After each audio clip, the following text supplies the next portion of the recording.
Hey friend, welcome to True Crime Whispers Before Sleep.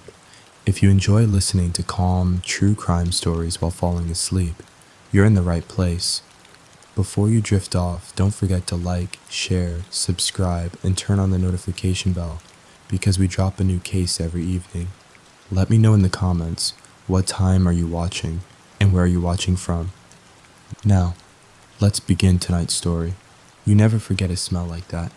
It was thick, sour, and wrong, like something dead had been left out for days beneath the weight of summer. The air along New York City's Henry Hudson Parkway carried it, drifting faintly above the tree line, until two construction workers finally noticed it as they laid cones near the Dyckman Street exit that July morning in 1991. They thought it was an animal, something small that had crawled off and died, but the smell was too sharp, too human. Curiosity pulled them off the highway, past the guardrail and down the steep embankment toward a patch of tangled brush. A blue cooler sat between two bushes, dusty, forgotten, as if someone had thrown it away. They hesitated, but then one of the men stepped closer, flipped the lid, and the weight of the world shifted. Inside were empty soda cans at first, but underneath was a black plastic garbage bag, torn just enough to show what lay inside. The small, bound body of a child. He stumbled back. The other worker froze. The stench, the horror, the finality of it all. It pressed into them, filled their throats, and left no room for anything but silence. They didn't scream. They didn't speak. They climbed back up the embankment, rushed to the nearest payphone, and dialed 911. Minutes later, the NYPD's 34th precinct arrived, then the homicide team, then crime scene techs with latex gloves and solemn faces. The girl was between 3 and 5 years old. Her small body had been folded in half, wrists and ankles tied with rough rope, her back arched unnaturally so that her knees were forced up against her chest. Another rope looped around her neck and down to her calves, holding her in that cruel position. She was naked, decomposed, and completely alone. Even the seasoned detectives, the ones who had seen the worst of New York's darkness, turned away. Some stepped aside to quietly wipe tears from their eyes. There was no name, no known family, no missing persons report. She hadn't been stolen in the night. No one had come forward. It was as if she'd never existed. She became known only as Jane Doe. But in the squad room, where tough men whispered in low tones and stared at her photo for hours, they gave her another name. Baby Hope. They didn't know why. It just felt right. Maybe it was the way her hands looked, small and delicate, or maybe it was because she still had a faint softness in her face, despite everything. Hope was all they had to hold on to. That summer, the city was already consumed with horror. Just a day before Baby Hope's body was found, the world had learned the name Jeffrey Dahmer. 11 victims, unspeakable crimes.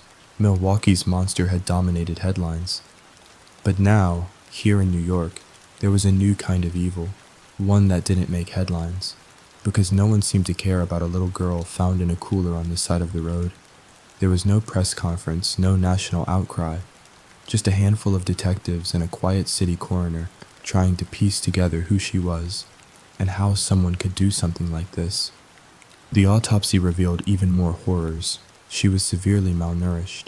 At just 4 years old, she weighed 25 pounds, closer to the weight of a child not even 2.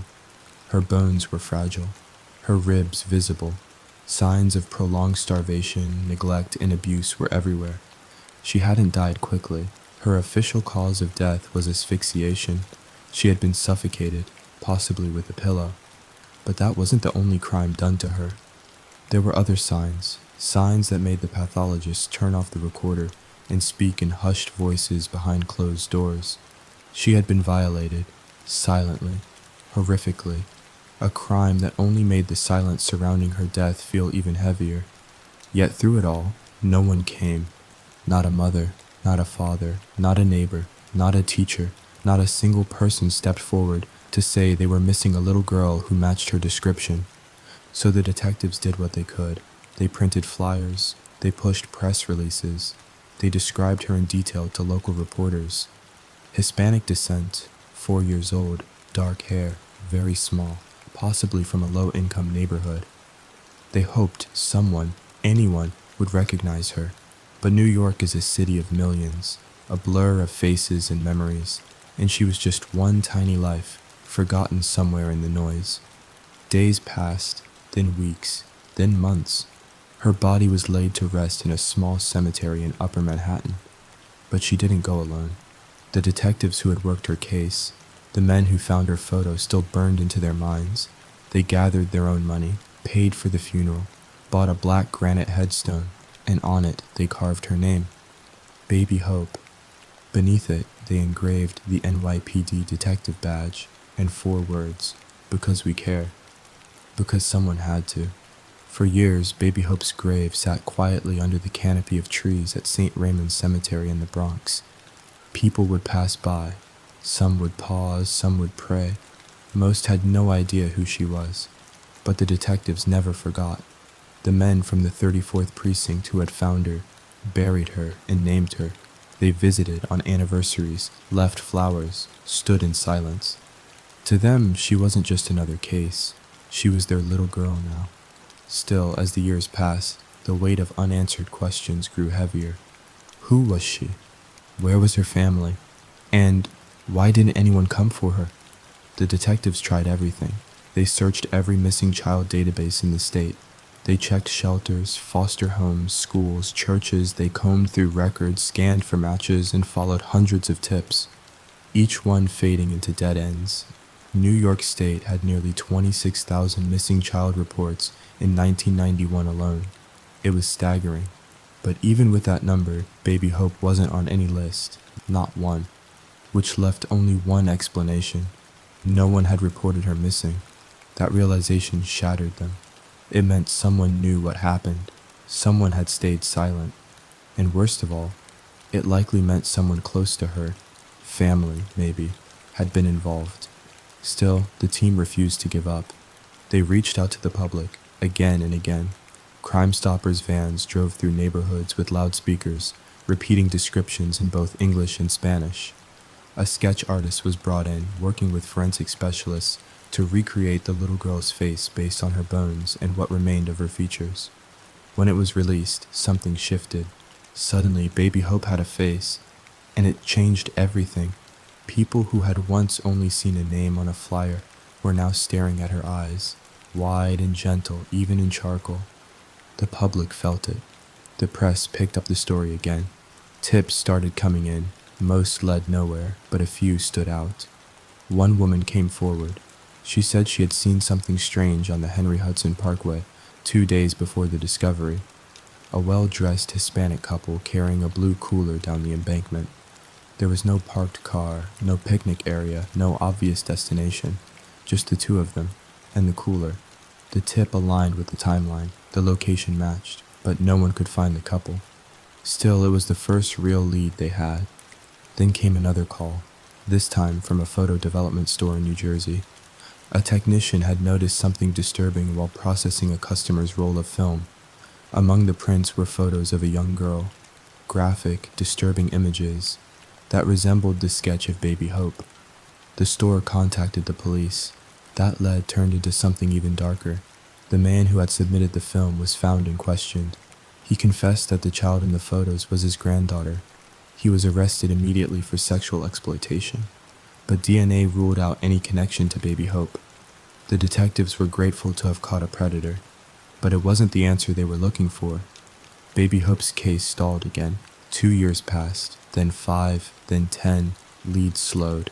The public moved on, but the detectives didn't. Each July, on the anniversary of her discovery, they held quiet services.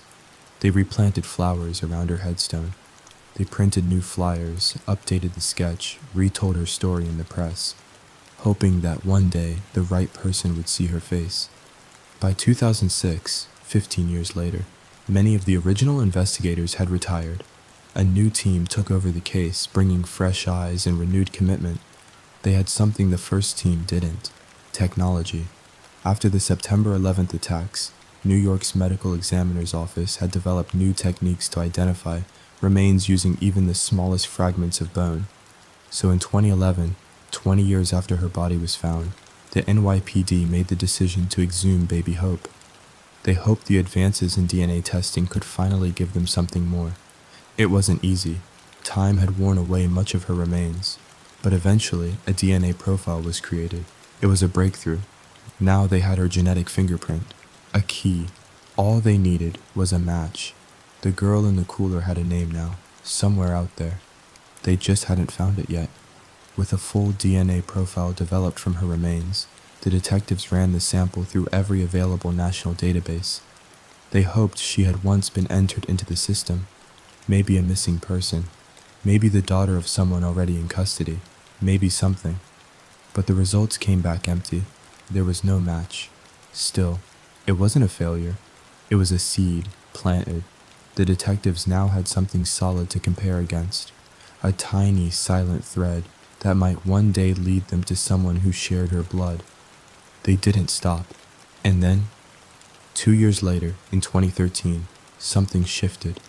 It began with a whisper, overheard in a laundromat. A woman had been folding her clothes when she caught part of a conversation between two young women nearby. One of them said something strange, something haunting. She said she once had a little sister, a sister who disappeared, a sister she believed had been murdered. She mentioned something about a refrigerator, a plastic bag, a cooler. It stayed with the woman who heard it. She didn't know why. Maybe it was the rawness of it.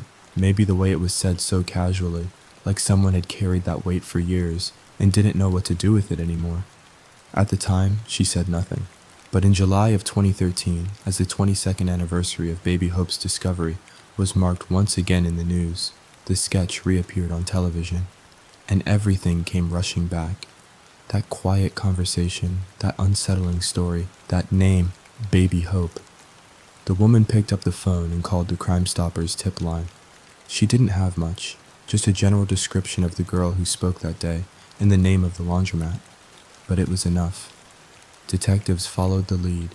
They visited the laundromat, spoke to the owner, showed him the composite sketch.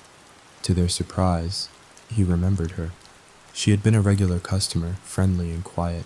He knew her name, Lorena Ramirez, 27 years old. The detectives found her living in Sunset Park, Brooklyn. She lived with her husband, she worked, she had a life. They knocked on her door, unsure what they'd find. When she opened it, their breath caught. She looked just like the sketch. Not the sketch of Baby Hope exactly, but what Baby Hope might have looked like if she'd lived. The resemblance was unmistakable. The same eyes, the same cheeks, the same soft features. It was eerie, powerful, emotional. She invited them in. They explained why they had come. The case of an unidentified child found in a cooler in 1991. The photo, the whispers, the woman who had overheard her years ago. Lorena nodded slowly. And then, she told them everything she knew. She said she had grown up believing she once had a sister, an older sister, but she had never known her. The story in her family was strange, distant, not something openly spoken about. Her sister had vanished. Her name had been erased. She said when she was just 2 years old, her father had taken her and another sister, Maribel, away from their mother during a bitter separation. They'd lived with extended family in Queens. She remembered little from those years, but Maribel did. And as they got older, Maribel had told her things, pieces of memories, hints of what they endured, of being hungry, tied to furniture, silenced. And one day, Maribel had said something that changed everything. She told Lorena she remembered seeing their sister, her body, wrapped in plastic, stored in a refrigerator, then moved into a cooler. It had never left her. Lorena didn't know if it was real, but she believed her sister. And now, with detectives standing in her home, it all felt real. She agreed to give a DNA sample, whatever they needed. But there was one problem. Because Lorena was only a sibling, the detectives couldn't confirm a match using her DNA alone. They needed a parent, a direct match, a mother or a father. Lorena told them she hadn't seen her father in years. She didn't know where he was. He had disappeared. But her mother, Margarita Castillo, still lived in Queens. She gave them the address, and for the first time in over 2 decades, the detectives had a real name to follow. Not just baby Hope's, but her mother's. The detectives didn't speak much on the drive to Queens. They had made hundreds of visits like this one, knocking on doors, chasing shadows, following cold tips that rarely warmed. But this felt different. They had a name now, a face, a woman who looked like baby Hope grown up, and a memory, raw, specific, of a child being hidden in a cooler. Everything pointed in one direction: Margarita Castillo, the mother. They arrived outside a modest apartment building tucked into a residential street. The sun hung low in the sky, not quite setting, but casting that long, late-day shadow that made the city feel quieter than usual.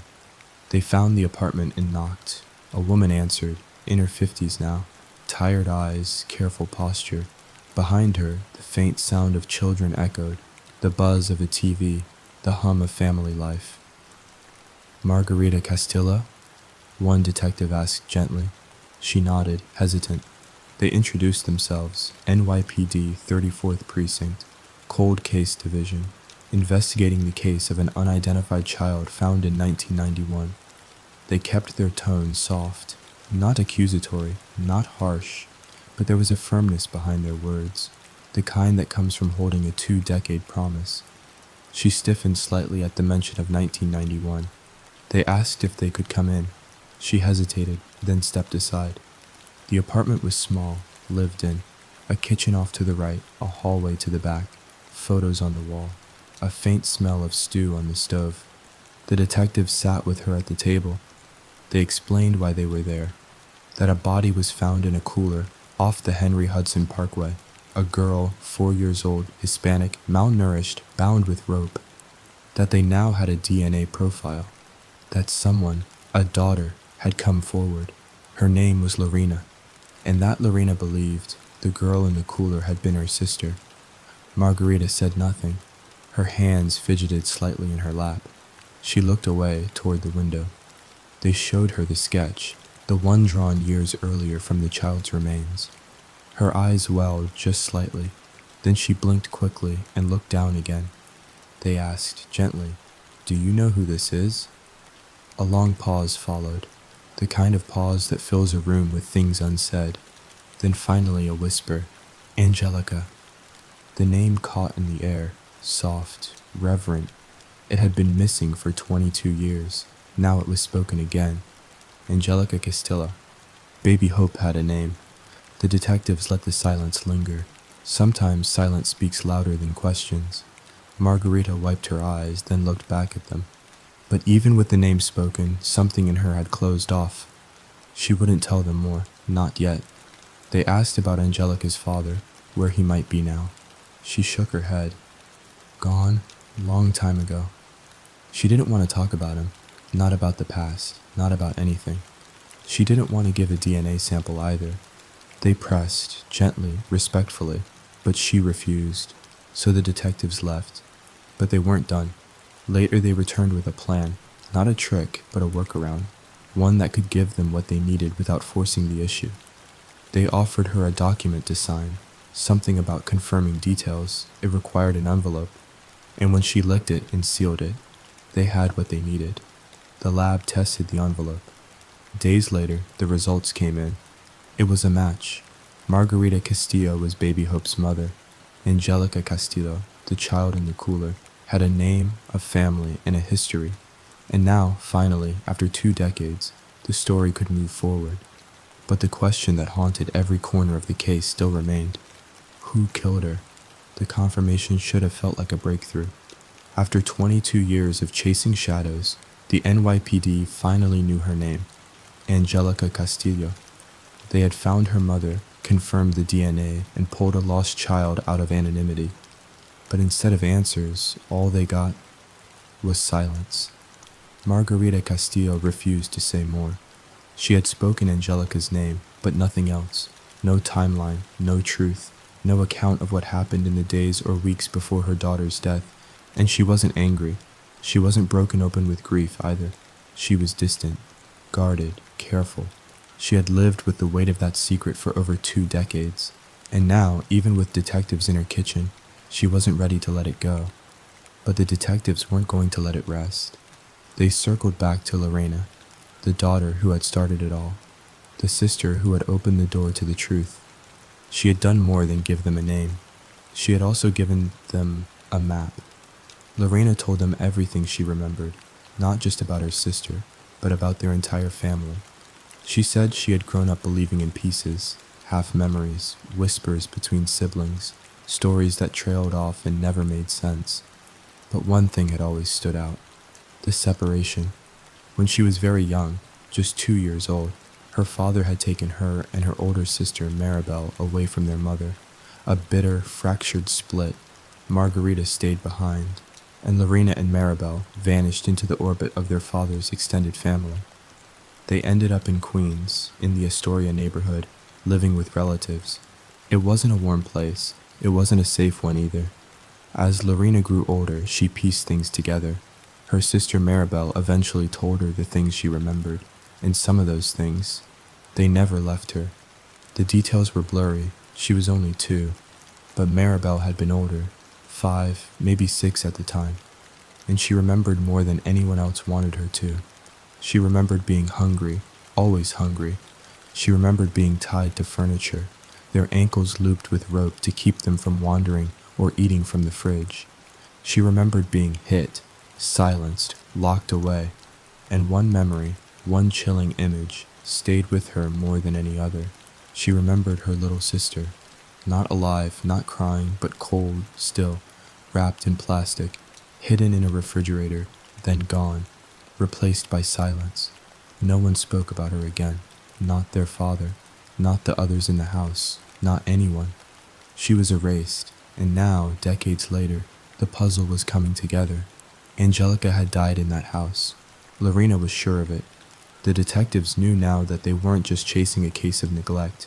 This wasn't a missing person story. This was a homicide. And it wasn't Margarita who held the answer. It was someone else. Someone who had been inside that apartment. The key was the address. They found the location where Angelica had lived during those years. An apartment in Astoria, Queens. A modest building with multiple units. The name on the lease had once belonged to Balvina Ramirez, the sister-in-law of Angelica's father, Ganado Ramirez. Ganado had long since vanished. No record, no trace, no forwarding address. He had likely returned to Mexico years ago, escaping accountability. But Balvina was another story. They tried to locate her, but she was already gone. She had died of a stroke in 1995. Still, her name led to something else. A connection. Her younger brother, Conrado Juarez, had also lived in the apartment during the time of Angelica's disappearance. Now in his 50s, Juarez was still living in the city, a quiet man with a long rap sheet, charges for assault, sexual misconduct, other offenses buried in decades of police records. He had never been a suspect before, but now the light was turning toward him. He had been there, in that apartment, at the time Angelica died, and the deeper the detectives looked, the more it all began to line up. They found him working in Greenwich Village, washing dishes in a small Italian restaurant. He was older now, slower, the lines in his face deeper than his years. They waited outside, and when the shift ended, they approached him calmly. He didn't resist. He didn't ask why. He just followed them. Back at the precinct, the same one where detectives had once stood in stunned silence over the discovery of baby Hope, they brought him into a small interview room. A translator was present. The detective sat across from him, quiet, professional. And then they asked him, "Do you know Angelica Castillo?" At first, he denied everything. He didn't know her, didn't know the girl in the sketch, didn't know what had happened in that apartment. But slowly, his story began to crack. He changed his account, said his sister had done something, then said he had helped clean it up, then said she had asked him to move the body, to hide it. Finally, under the weight of the truth, he confessed. What he said next made the detectives' stomachs turn. He told them that one night he had been drinking. He was alone with Angelica, just 4 years old. He called her into the room. He began to assault her. When she started to cry, he panicked. He grabbed a pillow, pressed it over her face, and kept going, until the crying stopped, and so did her breath. He said afterward he didn't know what to do. He told his sister, Balvina, and she was furious, but she helped him. They wrapped the little girl in a plastic bag, taped her body shut, put her in the refrigerator. Then, the next day, they moved her into a blue cooler, hid her beneath soda cans, and they drove. Somewhere along the Henry Hudson Parkway, they pulled off near the Dykeman Street exit, just south of Washington Heights. They climbed over the guardrail, walked down the embankment, and left the cooler between two bushes. They never looked back. After 22 years of silence, the mystery of Baby Hope had a face, a name, and now, a killer. Conrado Juarez was arrested immediately, charged with second-degree murder. He showed no remorse. He said only one thing at the end of his confession: "I only feel bad that I got caught." When word spread that Baby Hope had finally been identified, the city stirred. It had been 22 years since her body was discovered in that blue cooler along the Henry Hudson Parkway, a child no one claimed, with no name and no voice. Now she had both. Angelica Castillo, the detectives who had buried her with their own money, the ones who'd called her Baby Hope when she had no name, gathered again. Most were long retired now, older, gray, worn from decades of tragedy. But this case had never left them. Detective Jerry Giorgio stood quietly beside her headstone, his eyes tracing the letters. Baby Hope, July 23rd, 1991, because we care. The line had been carved with love when they believed no one else had loved her. But now, she had a family, a story, a history, and it was time for something more. The NYPD held a press conference at One Police Plaza. Commissioner Ray Kelly stood before the cameras, his voice measured but solemn. He told the city what had been hidden for 2 decades, that Baby Hope's real name was Angelica Castillo, that her mother, Margarita, had been located through DNA, that a suspect, Conrado Juarez, had been arrested and had confessed to the crime. There were no questions from reporters at first, just the clicking of camera shutters.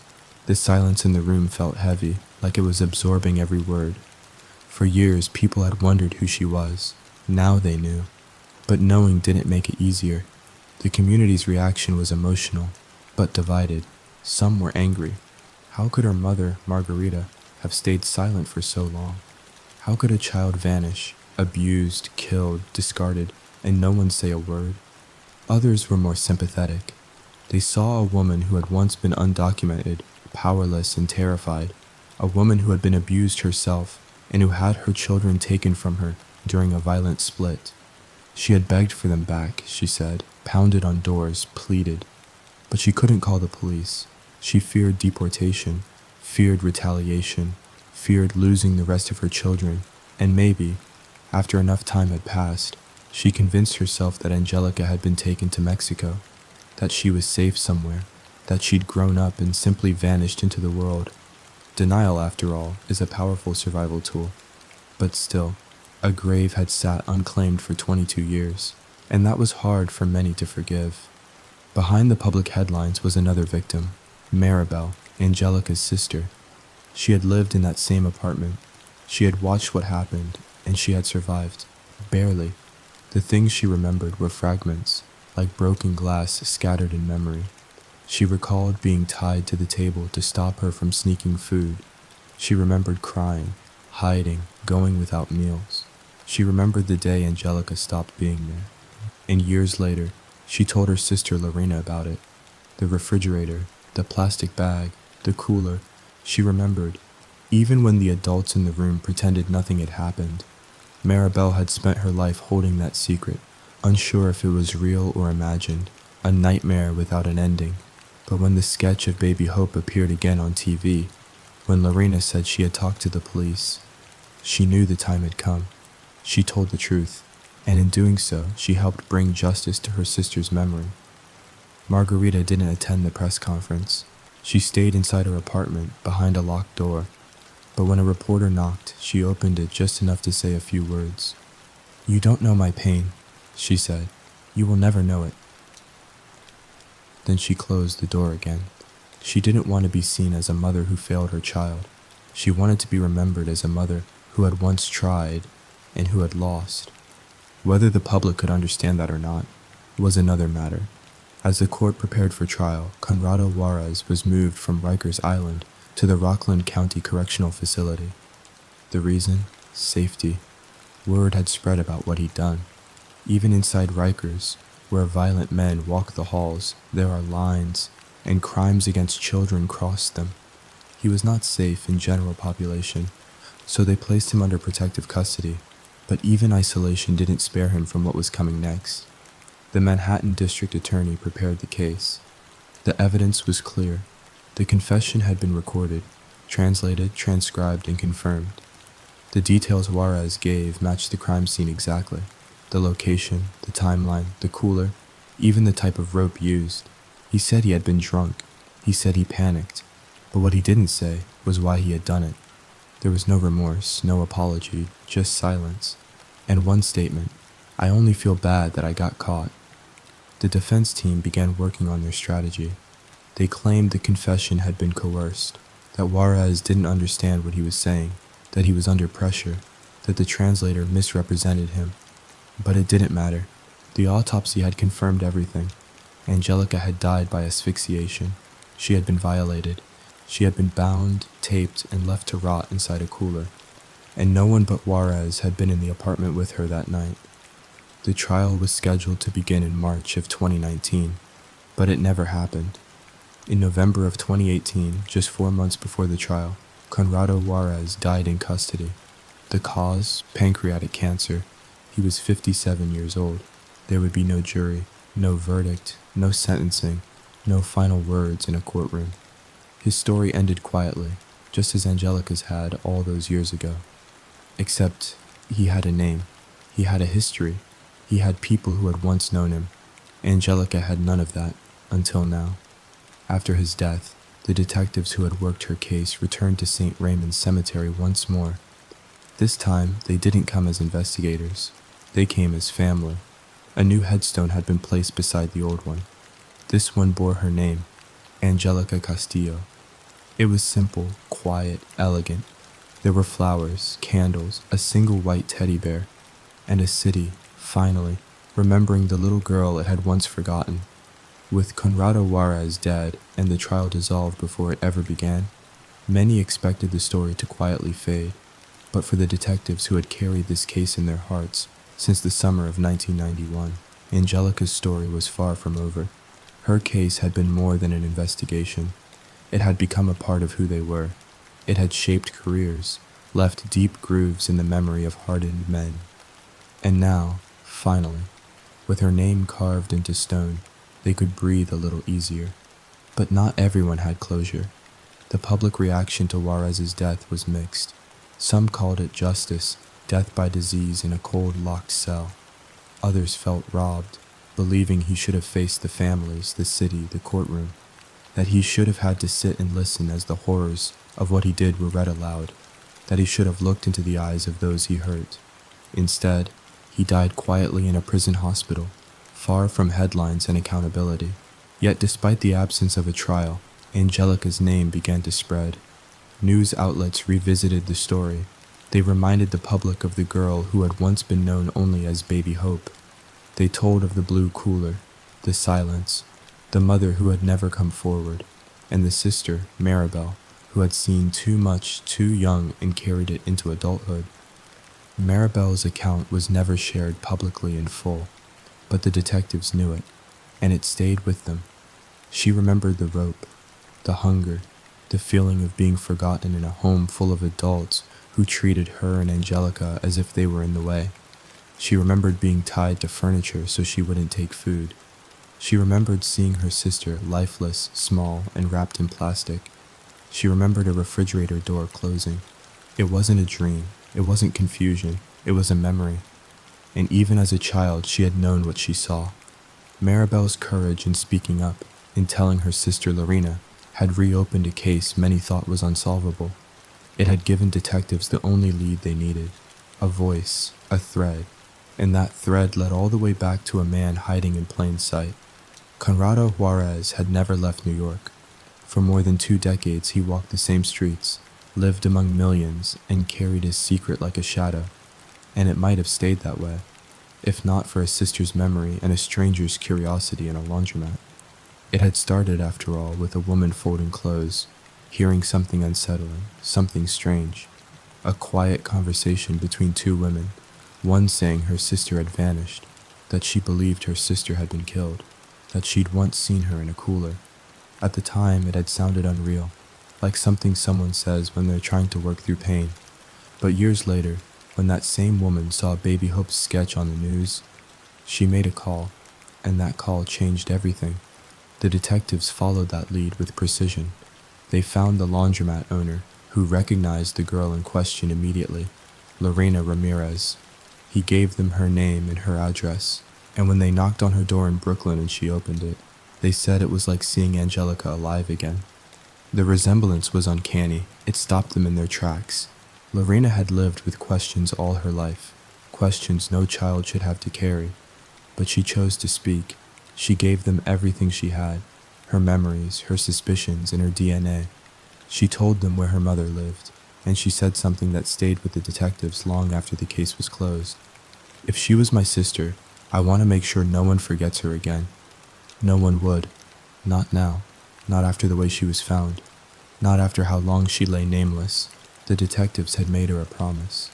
When they stood over her body in 1991, wrapped in garbage bags and tape, folded in half inside that blue cooler, they vowed not to let her disappear again. They named her Baby Hope, not because they knew who she was, but because they refused to accept that no one ever would. That name had carried her for 22 years. Now she had her real name, and a family willing to speak. Angelica Castillo was no longer just a case file or a headline. She was a little girl, 4 years old, with sisters, with memories, with a story that had nearly been buried forever. And though the man who hurt her died before justice was served in court, the truth had still come out. Light had reached into the darkest corners, and that, the detectives believed, was justice enough. They visited her grave again. No press this time, no cameras, just quiet footsteps on soft grass. A headstone no longer read Baby Hope. It read Angelica Castillo. She had been lost, forgotten, thrown away. But now she was remembered, and she would never be forgotten again. When the city learned Angelica Castillo's real name, attention quickly turned to her mother, Margarita. For many, the mystery wasn't just how Angelica died, but why her mother had never reported her missing. It was a question no one could answer with certainty.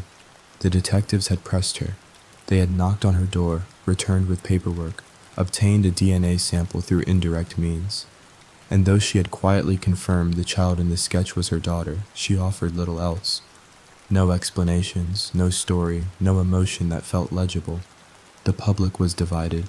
Some saw neglect, a mother's failure. Others saw something more complex, a woman surviving in silence. Back in the 1980s, Margarita Castillo had come to the United States from Mexico with her husband, Chenaro. They were undocumented, vulnerable, life was hard, and money was tighter. But they had children, 4 of them. Angelica was one. Then came the separation. According to Margarita, the marriage collapsed under the weight of abuse.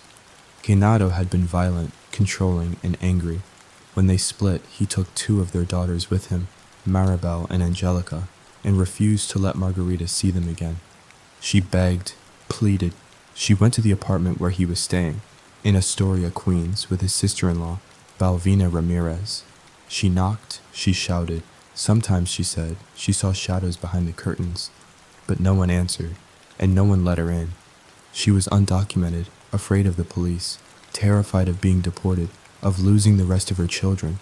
She said she didn't trust the system, didn't believe it would help her. So she stayed silent.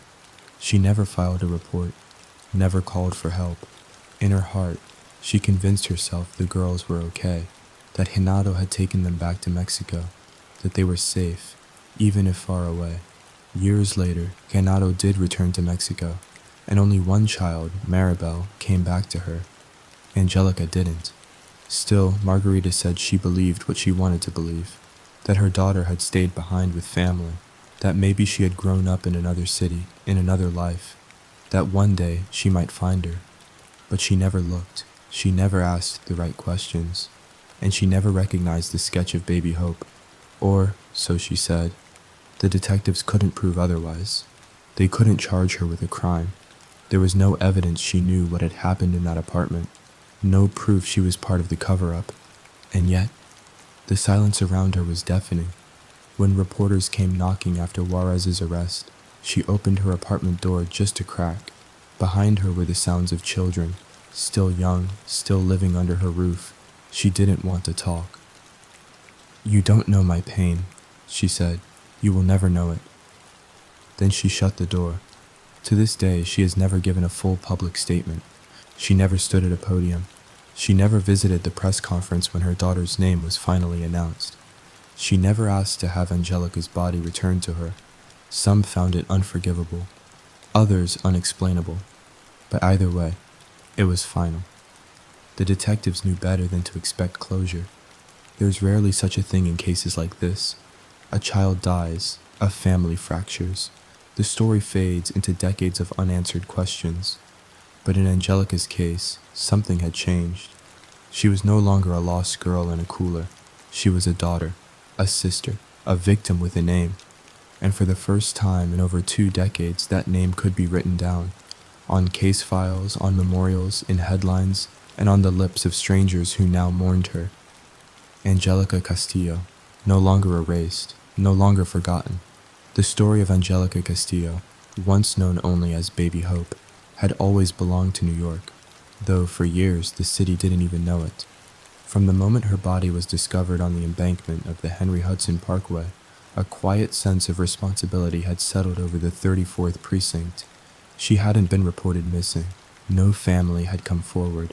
No public search had been launched. She was a forgotten child, but not to the detectives. They had taken her in. They had paid for her burial. They had given her a name when the world gave her nothing. Baby Hope. And the name stuck. It appeared in case files, on press releases, in the newspapers. Over time, it became something sacred, a symbol of what the city had lost and what its officers had promised to find. Her grave became a place of quiet reverence.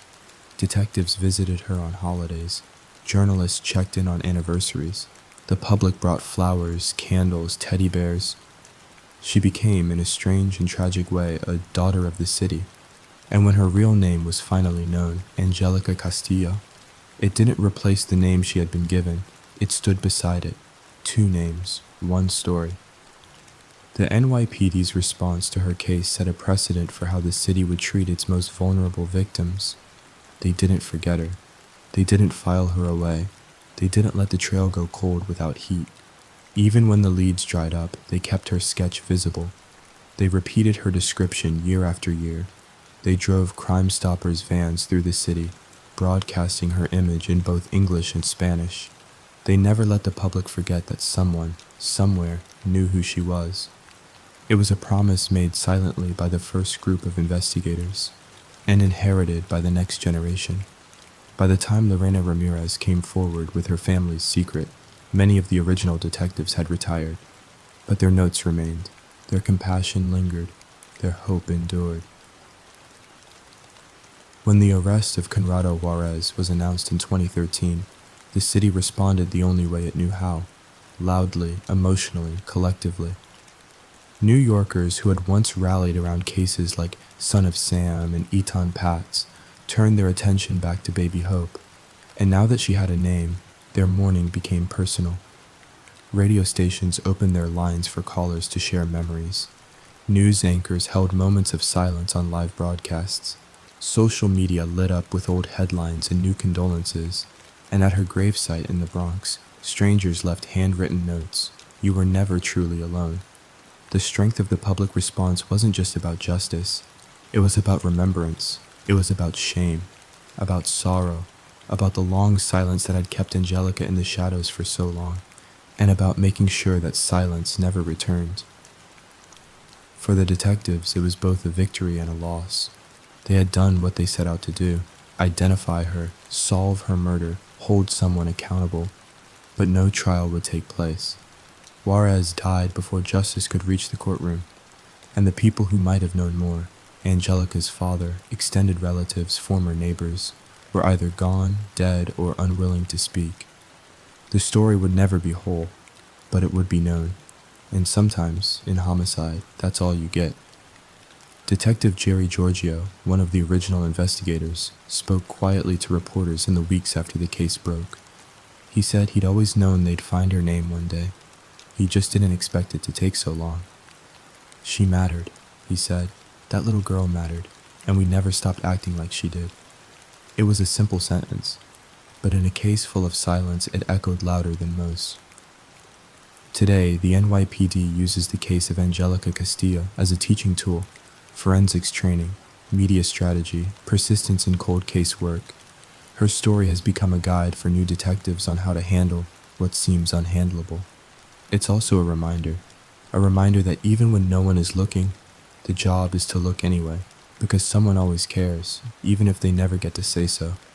The apartment in Astoria was quiet now. Years had passed since the Castillo children lived there.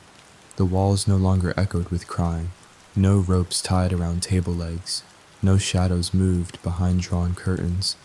But the memory of what had happened inside that apartment never left.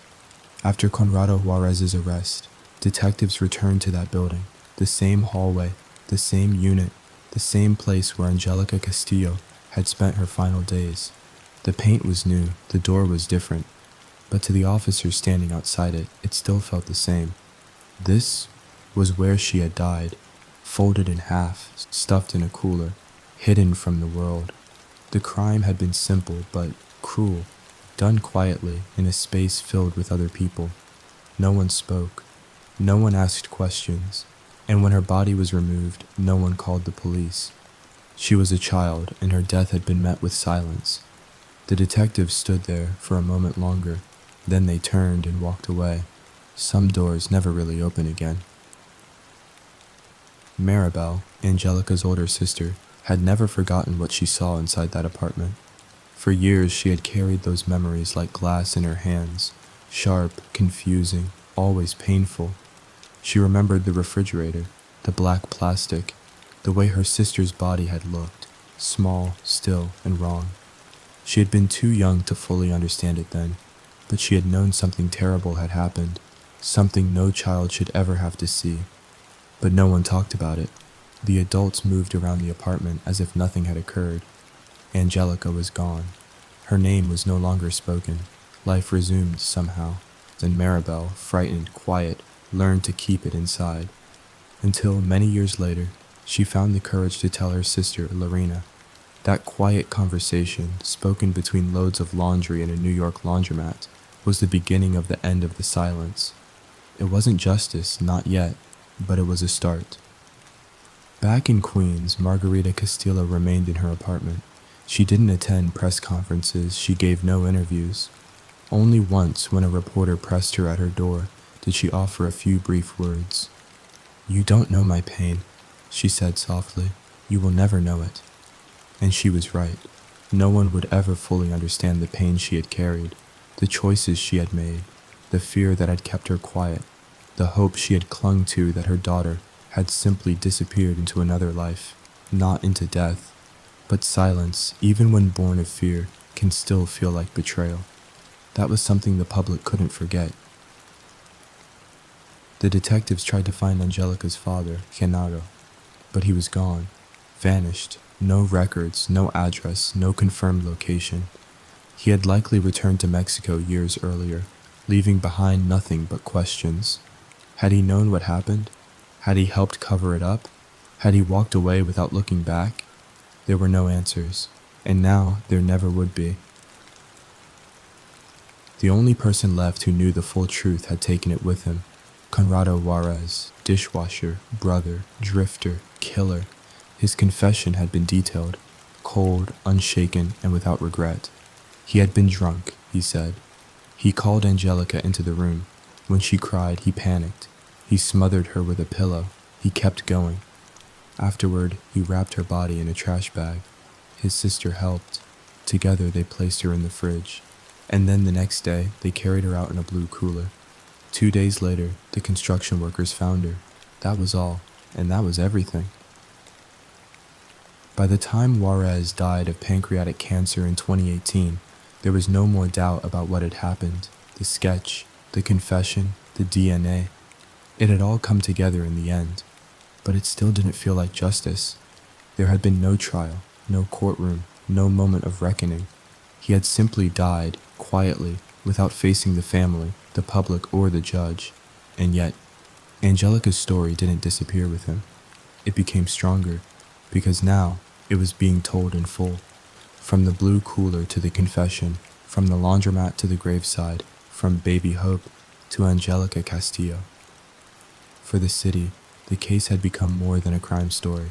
It was a reminder that sometimes the smallest voices take the longest to be heard, and that some children, no matter how lost, still find their way back to us. Even if it takes 22 years.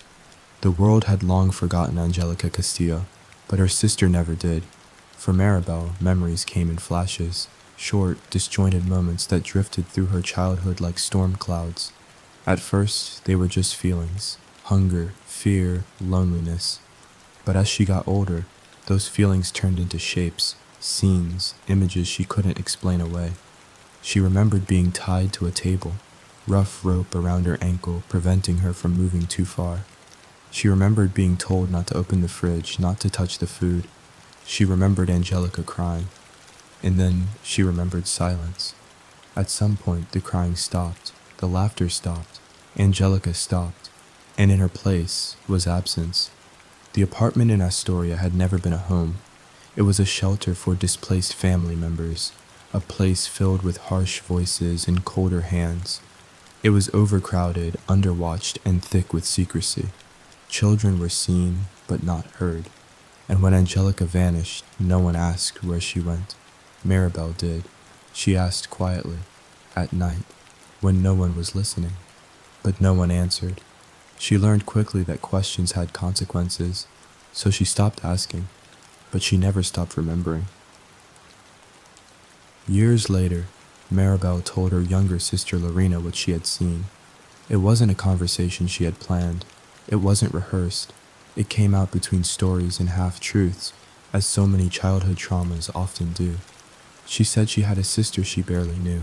She said something terrible had happened to her, that she had seen her body wrapped in plastic, that someone had put her in the refrigerator, then, later, moved her into a cooler. Lorena had listened, stunned. She didn't know what to say. It sounded unreal, like something pulled from a nightmare. But she saw the way Maribel's hands shook as she spoke. She saw the way her voice grew quiet, uncertain. This wasn't just a story. It was a confession. It was a secret she had carried for over 20 years. And even then, even after finally saying it out loud, Maribel hadn't known what to do. So the story hung there, between them, until one day it surfaced again, this time in a laundromat, overheard by a stranger. And that stranger had done what no one else had done in 22 years. She made a phone call, and that call brought Angelica home. Maribel never gave interviews. She never stepped into the spotlight. But her truth became the most important part of the investigation. It was her memory that placed Angelica in that apartment. It was her description that matched the conditions of the body. It was her voice that led detectives to Juarez, the man who would finally confess. She had lived with trauma and uncertainty for most of her life. She had grown up haunted by what she'd seen, and even more haunted by what she hadn't understood. But when the time came, when the detectives asked, she told the truth, quietly, completely, without exaggeration or performance, just facts, painful, heavy facts, and that truth became the foundation of the case. When Juarez confessed, Maribel's memory was confirmed. She had not imagined the plastic bag. She had not imagined the cooler. She had not imagined the fear. Everything she had lived with was real. It validated everything, but it also deepened the pain, because now there was no more mystery. Now the truth was known, and the truth was worse than the wondering. The detectives who worked the case often said Maribel's courage was the difference. Without her, there would be no name, no arrest, no justice, no peace. She was, in many ways, the key, not because she wanted to be, but because someone had to be. Someone had to remember. Someone had to speak. Someone had to break the silence that had kept Angelica hidden for so long. And Maribel did. When Angelica's new headstone was placed, one with her real name, Maribel visited quietly. She brought flowers. She didn't stay long, just long enough to whisper a few words. Then she turned, walked back down the path, and left her sister in peace. Angelica had been alone for a long time, but not anymore. Her sister had come back, and that was enough. As the truth of Angelica's death came into focus, there remained one shadow that never resolved: her father, Kenado Ramirez. For all the press around Conrado Juarez, for all the scrutiny of Margarita Castillo's silence, one figure remained conspicuously absent from the public reckoning: the man who had taken Angelica from her mother and delivered her into that apartment in Astoria. Kenado was not charged. He was never interviewed. He was never even found. By the time investigators pieced together his role, he was gone, disappeared from the city, possibly from the country. Some believed he had returned to Mexico shortly after Angelica's death. Others weren't so sure. But what they did know was this: Kenado had been the one to remove Angelica and her sister Maribel from their mother during a bitter separation. He had taken them across the city lines and moved into the crowded apartment of a relative.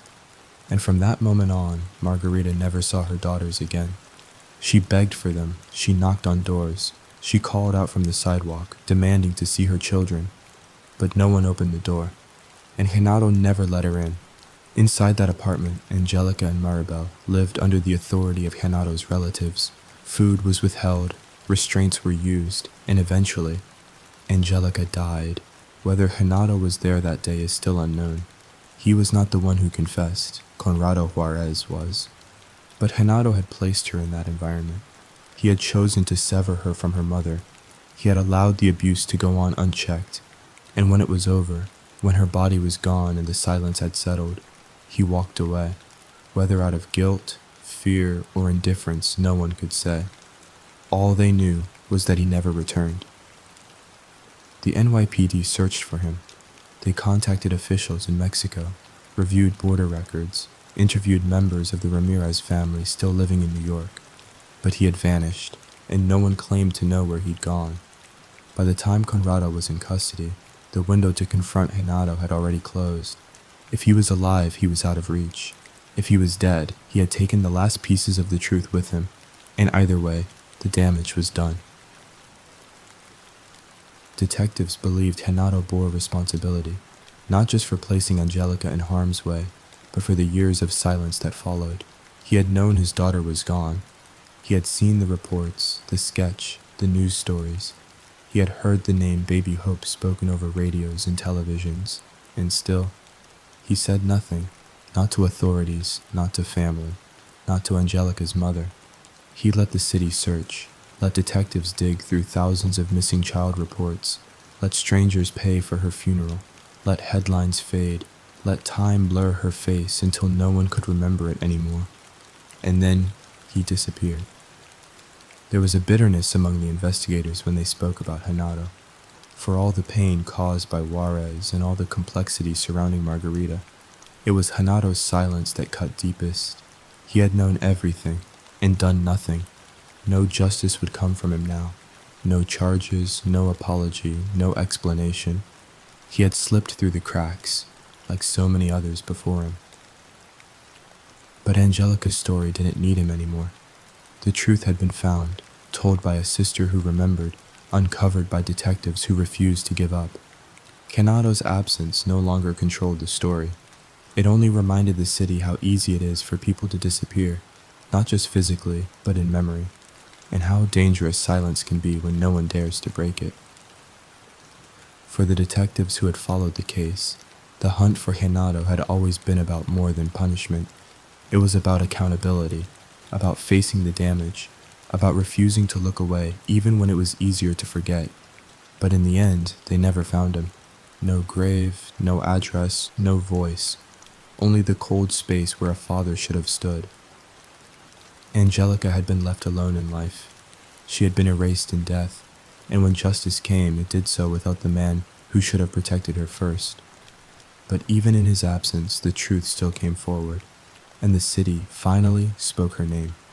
It had been more than 2 decades since Angelica Castillo's life was taken, And yet when her name was finally spoken, when the truth of her story was made public, it felt as if the entire city exhaled. For years, she had been known only as Baby Hope, a girl without a name, a family, or a voice, but New York had never forgotten her. She was found in the cruelest way, bound, folded, and stuffed inside a cooler left off the Henry Hudson Parkway. The scene was so brutal, so intimate in its violence, that even the most seasoned detectives had trouble speaking about it. They didn't just see another victim, they saw their own daughters, nieces, the children they passed in the street. From the moment her body was discovered, she became something sacred to the 34th Precinct. Officers took turns watching over her grave. They funded her funeral, and in the absence of a name, they gave her one that reflected what she had given them: hope. Now, after 22 years, that hope had turned into truth. Her name was Angelica. She was 4 years old. She had a mother, a father, siblings. She had lived in fear, and she had died alone. The city that had once looked past her now stood still for her. News outlets replayed her story. Communities held vigils. People who had never met her left candles at her grave. And all around the 5 boroughs, the same words kept appearing. We remember you. We're sorry. You mattered. Angelica's story was heartbreaking, not just because of how she died, but because of how long she went unnoticed, how easily a child can vanish in a crowded city, how silence, fear, and broken systems can bury the truth deeper than any grave. For a long time, it seemed like no one would ever answer for what happened, but slowly the silence broke. Her sister remembered. A woman overheard a conversation, a detective refused to give up, and the city listened. In many ways, the story of Baby Hope reshaped how New York approached cold cases. The commitment to keeping her memory alive set a new precedent for how the NYPD handled victims who had no advocates. Her case proved that even when leads fade and time stretches thin, truth has a way of resurfacing, especially when people care enough to keep asking questions. Detectives who had once buried her returned years later to solve her case. Journalists who had covered her story as a mystery came back to write her ending. And residents who once read about her in passing now knew her name: Angelica. She was no longer a sketch, no longer an unsolved file, no longer a mystery. She was real. When Conrado Juarez died in custody, many felt cheated. He had confessed, but he hadn't faced trial. He hadn't been cross-examined or sentenced. There had been no moment in court where Angelica's story was told aloud in front of him. No verdict to stamp closure. But others believed his death, alone and behind bars, was enough. That the truth had emerged, that his name had been exposed, that he could no longer hide in plain sight, and that Angelica, for the first time, had been seen. At her final resting place, a new headstone was placed beside the original one. It bore her real name, carved clean and sharp into black granite: Angelica Castillo, 1991, always remembered. Below it, flowers bloomed, placed by strangers. The original headstone that had once called her Baby Hope remained as well, a tribute to the journey that brought her back. Together, the two markers told her full story: a girl once lost, then found, a victim once unnamed, now immortal. People still visit her grave. They bring toys, notes, photographs. Some come to grieve. Others come to say thank you, to the detectives, to the tipsters, to the city for never giving up. But most come simply to say her name out loud, because now they can, and because they should. Angelica's story is no longer about how she died. It's about how she was remembered, and how she taught a city that even the smallest voices deserve to be heard, especially when the world goes quiet around them. The final pieces had fallen into place, but the weight of the case never left those who had carried it. For the detectives of the 34th Precinct, Angelica Castillo wasn't just a case number or a tragic memory. She had been a promise, a vow made on a sweltering summer afternoon in 1991, when 2 construction workers led officers to a blue cooler nestled between weeds and wildflowers. She had been folded in half, bound, silenced. They had never seen anything like it, and they had sworn that she would not be forgotten. That vow had carried across decades, through promotions, retirements, new partners, and cold leads. They hadn't solved her case in a week or a year or even 10 years, but they hadn't stopped. They couldn't. There was something in her smallness, her vulnerability, that had become personal. And now, standing at her gravesite as her new name was unveiled, they felt something they hadn't felt in years. Relief, not peace. That word didn't feel right, but relief, that the child they buried without a name had been given one before they too were gone. Detective Jerry Giorgio, who had been with the case from the very beginning, stood quietly at the edge of the cemetery. His coat flapped gently in the wind. His face was older now, creased, thoughtful, worn by time and grief. He didn't speak much anymore, but when he did, his words mattered. "I always knew we'd find her," he told a local reporter. "Didn't know when, but I knew we would." It wasn't arrogance, it wasn't pride, it was belief, the kind that doesn't break under pressure or fade when the years roll by, the kind that makes a detective visit a little girl's grave every year for 2 decades. Others came too, younger officers, investigators who had inherited the case long after Giorgio's time. They had read the old reports, sifted through yellowing folders, scanned black and white photographs. Some of them had children of their own now, girls the same age Angelica had been. They hadn't known her, but they had fought for her. And when the truth finally came to light, they stood together in quiet solidarity, grateful that the city had listened, that the tip had surfaced, and that the killer had been found, even if justice never reached a courtroom. At the funeral home where Angelica had once been prepared for burial, a worker still remembered the day she arrived. She had been small, thin, malnourished. So light, they remembered, it felt like lifting a doll. And yet she had carried the weight of a whole city. The worker, who now oversaw the records for the home, spoke softly to a local paper. "We buried her like she was our own, didn't know her name, didn't know where she came from, but we knew she mattered." The NYPD eventually used Angelica's story as part of their training materials for cold cases. Her sketch, the cooler, the tip from the laundromat, the DNA exhumation. All of it was laid out in quiet classrooms where new detectives sat, notebooks open, watching slides on dimly lit projectors.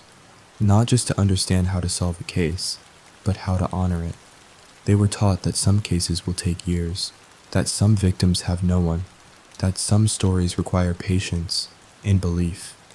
Angelica became a symbol for what it means to care about someone who can't speak for themselves. She became a symbol for the kind of detective every officer should aim to be. Her sisters still live with the memory. Lorena, who opened the door to the detectives that day in Brooklyn, carried guilt for not realizing sooner, for not connecting the sketch to her sister, for not knowing the whole story until it was nearly too late. But she also carried pride. She had done what needed to be done. She had spoken. She had faced the past and refused to look away. Her decision to speak with detectives brought Angelica home, and in doing so, she gave her sister something more powerful than justice. She gave her back her name. When people ask what Angelica's story means, why it matters so much even decades later, there is no single answer. It is about a child lost and found. It is about silence and memory. It is about what a city owes to its most vulnerable. But more than anything, it is about the people who kept a promise. Detectives, journalists, strangers in laundromats, sisters with aching hearts.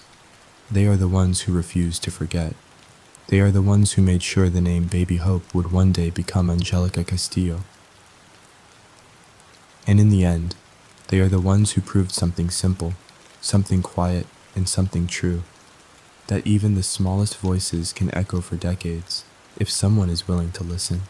On a quiet patch of grass in St. Raymond Cemetery in the Bronx, 2 stones sit side by side. One is old, darkened by years of weather and mourning. Its inscription is simple. Baby Hope, July 23, 1991, because we care. The second is newer, smoother. It carries a name, Angelica Castillo. 2 stones, 1 girl, and an entire city that finally knows who she was. Angelica's story didn't fade away when her case was solved. If anything, it grew louder. echoing through courtrooms, classrooms, living rooms, and precincts. It was shared on front pages, whispered in neighborhoods, discussed in training manuals. She had been nameless, voiceless, folded into a cooler and left behind. But now, she was everywhere. People who had once forgotten her now carried her memory. People who had never known her now spoke her name. That, in the end, was the miracle of her story. Not the arrest, not the confession, not even the identification, but the remembrance, the refusal to let her be erased. Angelica's legacy became a call to action. Police departments across the country reviewed their own cold cases. New protocols were established for the handling of unidentified remains. Advances in DNA testing, once theoretical, became mission-critical tools in giving victims back their names. But more than policy, her legacy became personal. She reminded people what could be lost in a system too overwhelmed to care. She reminded families to speak up. She reminded cities that every child matters, even the quiet ones, especially the quiet ones. To this day, no memorial has been built in her name. There is no statue, no fountain, no plaque in a public park. But she doesn't need one, because Angelica Castillo already became something larger than stone. She became a promise kept, a lesson passed on, a story that starts with silence and ends with her name.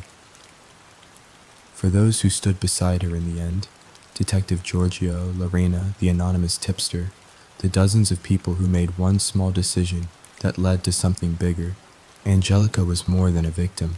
She was a symbol of perseverance, a reason to keep going, a reminder that even after 22 years, truth can still be found. That even when the trail is cold, hope never has to be. So now, when someone walks past those two stones in the Bronx, one marked with the name the city gave her, and one with the name that was hers all along, they might stop, they might wonder, they might read her name aloud, Angelica Castillo, and for a moment, she's remembered all over again. That's the justice she was owed. That's the story she left behind. That's the girl we knew as Baby Hope. And that's the girl the city now carries forward, quietly, fully, forever. Angelica Castillo is no longer a forgotten child. She has a name, she has a story, and now she has peace. If you're still here with me, thank you for listening.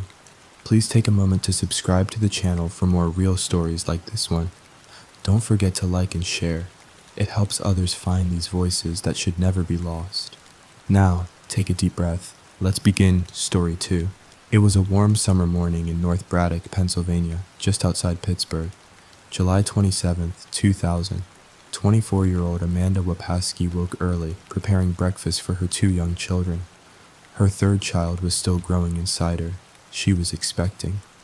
The home she shared with her husband David was filled with laughter and the sounds of children. From the outside, everything looked like the picture of a dream. David worked hard to support their growing family. He juggled two jobs, one as a cook and the other repossessing vehicles. The nature of both jobs kept him away often, working odd hours and sometimes returning home late into the night. But what made those long absences manageable was Amanda's close relationship with her mother, Linda McClelland. Linda lived just a mile away in Forest Hills. At 44, she was a young grandmother, supportive, loving, and deeply involved in her daughter's life. She'd had Amanda when she was just 20, and their bond had always been strong. Amanda spoke to her every single day. Linda never missed a moment to check in on her daughter, her pregnancy, or her grandchildren. But that Thursday, something felt off. Around 11 a.m., Amanda heard a knock at the door. When she opened it, she was surprised to see Harry Craig, her mother's boyfriend of 5 years. Amanda didn't trust Harry. There had always been tension between him and Linda. Their relationship had been rocky at best, filled with arguments and distrust. Amanda suspected Harry of using drugs and didn't like the way he treated her mother. But this time, he didn't seem angry. He seemed anxious. He told Amanda that something felt wrong. He hadn't heard from Linda that morning. He explained that they had argued the night before, a familiar pattern, and Linda had told him she wanted to end things for good. He claimed he'd been calling her since early morning, but she wasn't picking up. When he went to her house, her car was still in the driveway. The house was locked. There was no answer at the door. He wondered, Had Linda gone to Amanda's instead? Amanda's heart quickened. Something felt wrong. Wrong in a way she couldn't quite explain. She didn't like that Harry was there. It felt like he was crossing boundaries Linda had clearly set. If Linda had ended things, Harry should have left her alone. Amanda politely but firmly told him to give her mother space. She promised she'd speak to Linda and have her call him, just to diffuse the tension. Harry left, but the unease remained. Amanda tried calling her mother, once, twice, over and over. No answer. That wasn't like Linda, not at all. They spoke every day, multiple times. If Linda had seen Amanda's number, she would have picked up. Something didn't sit right. By nightfall, Amanda's concern turned into dread. She knew Linda had Thursdays off from her waitressing job. She wasn't at work. She wasn't at Amanda's, and she hadn't left town. Her car was still in the driveway. Linda had always left her door unlocked when she wasn't home. It was her way of being neighborly, letting people she trusted come in if they needed something. But now the door was locked, and Linda wasn't answering. That evening, Amanda went to her mother's house. The moment she stepped inside, her stomach dropped. Something was wrong. Amanda had a spare key, so she let herself into her mother's home. The stillness inside wasn't comforting. It was unsettling. She called out. No answer. Her eyes scanned the living room. Something felt off. Things were scattered, disorganized. Not in the way life naturally leaves things untidy, but in a way that suggested something had been interrupted. Linda's phone was missing. Not just misplaced, but gone entirely. Amanda looked closer and saw that the phone cord had been cut. That wasn't just strange, it was frightening. Her mother's keys were still on the counter, right where she always left them. Her clothes hadn't been touched, her handbag sat untouched, and there was no sign of Linda anywhere in the house. Amanda's heart sank. She left the house and began calling people, friends, neighbors, anyone who might have seen her mother that day. But no one had heard from Linda. No one had seen her, not since the previous evening. Amanda called again, left voicemails, sat in silence, then called again. When it reached 8:30 p.m., she knew something was very wrong. She drove to the police station and reported her mother missing. But what she heard next chilled her. The officer told her she'd need to wait 48 hours before reporting an adult missing. That was the standard policy, unless there were extenuating circumstances. And Amanda knew there were. She told the officer that her mother had a documented history of mental illness, that she was diagnosed with schizophrenia, and that her medication, vital to her well-being, was still sitting untouched in the house. Amanda explained Linda's past. She had been diagnosed when Amanda was a child. Sometimes when unmedicated, Linda would disappear. For hours, for days, sometimes longer. But not like this, and not in recent years. The last time she had left, Amanda was just 9. She remembered the fear. She and her younger sister had come home from school, excited that one of their cats was about to give birth. They ran into their parents' closet to look for the cat, but instead found their mother's belongings, gone. All of them. Her mother had vanished without a trace. But that was years ago.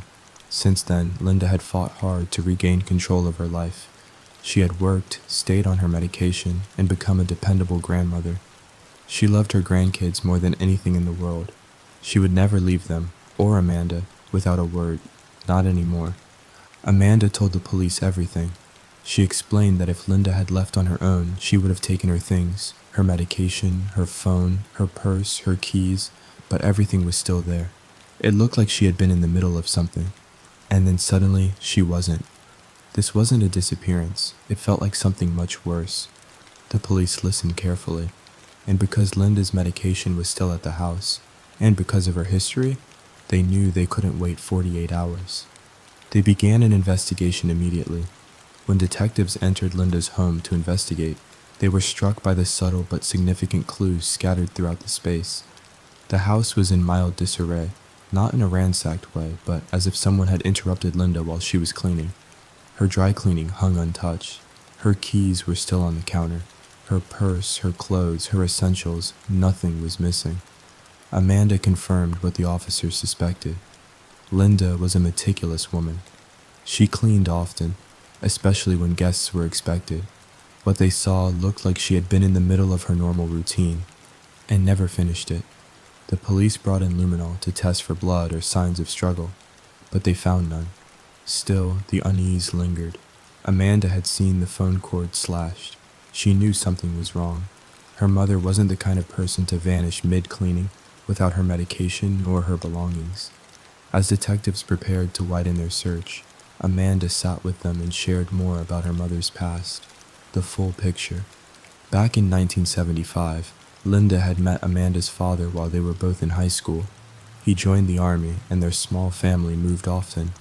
Amanda recalled loving moments, and later small changes in her mother that seemed confusing to a child's eyes. Linda began holding her daughters too tightly during hugs.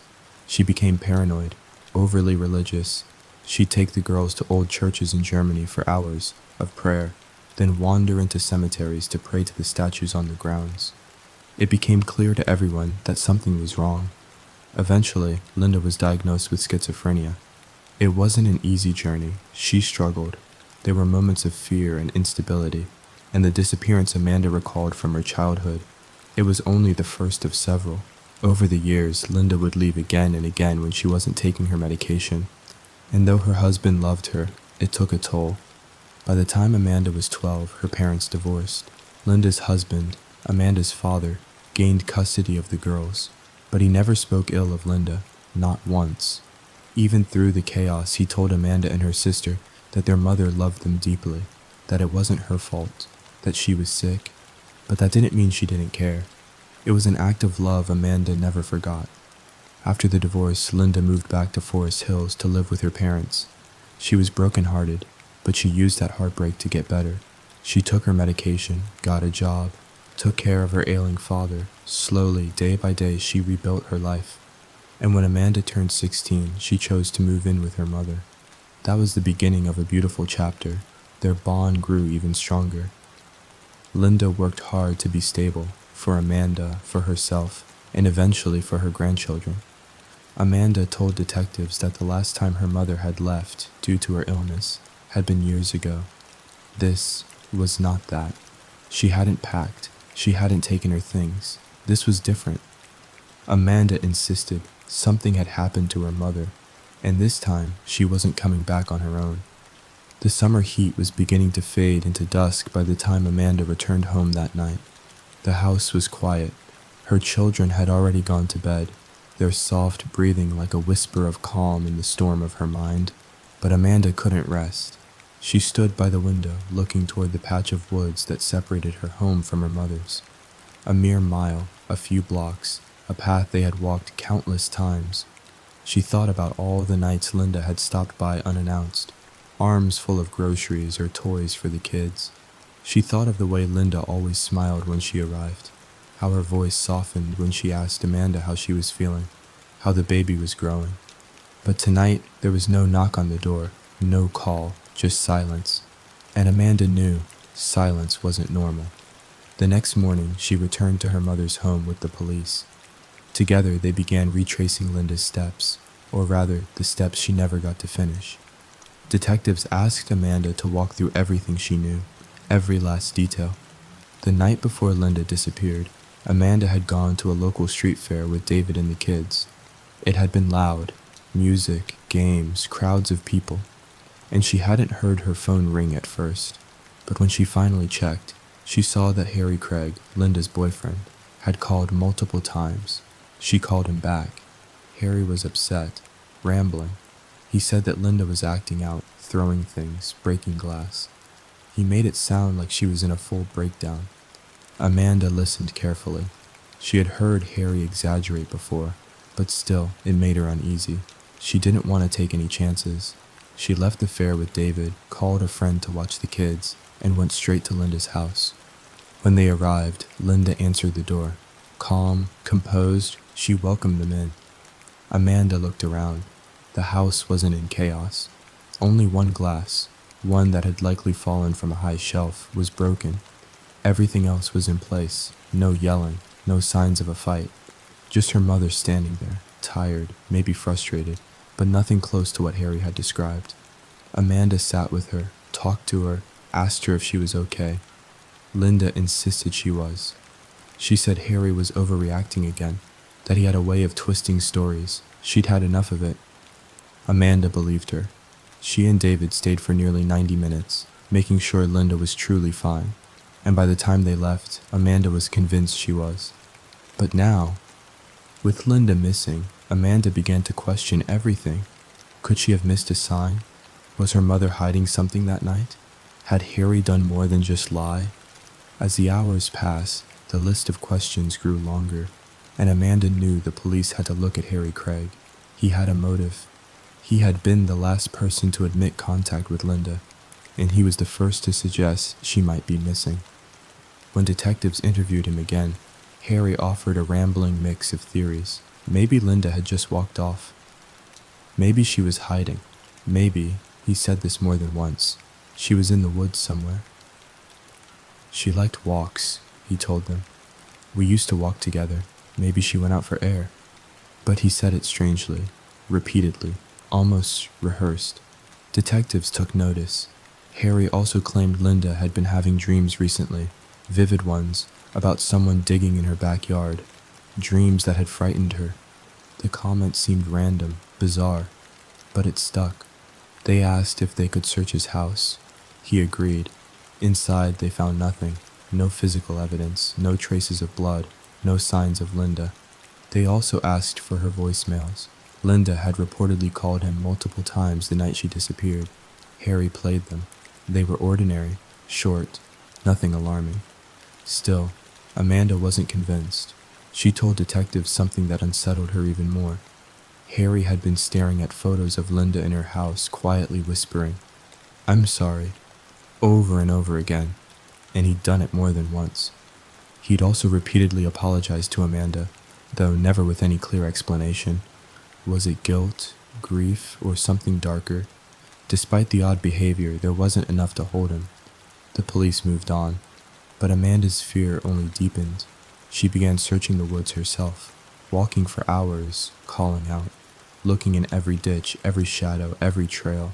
Sometimes David joined her. Sometimes she searched alone. She was pregnant, carrying life, while quietly preparing herself to find death. Because somewhere deep in her heart, she knew. Linda wasn't coming home. The days after Linda's disappearance stretched like a fog. Amanda woke each morning with the same hope she went to bed clinging to, that maybe this was all a mistake, that Linda would call, that she'd walk through the door, that this wasn't the start of something tragic, but just another chapter in her mother's complicated story. But the phone didn't ring, the door didn't open, and the silence grew louder.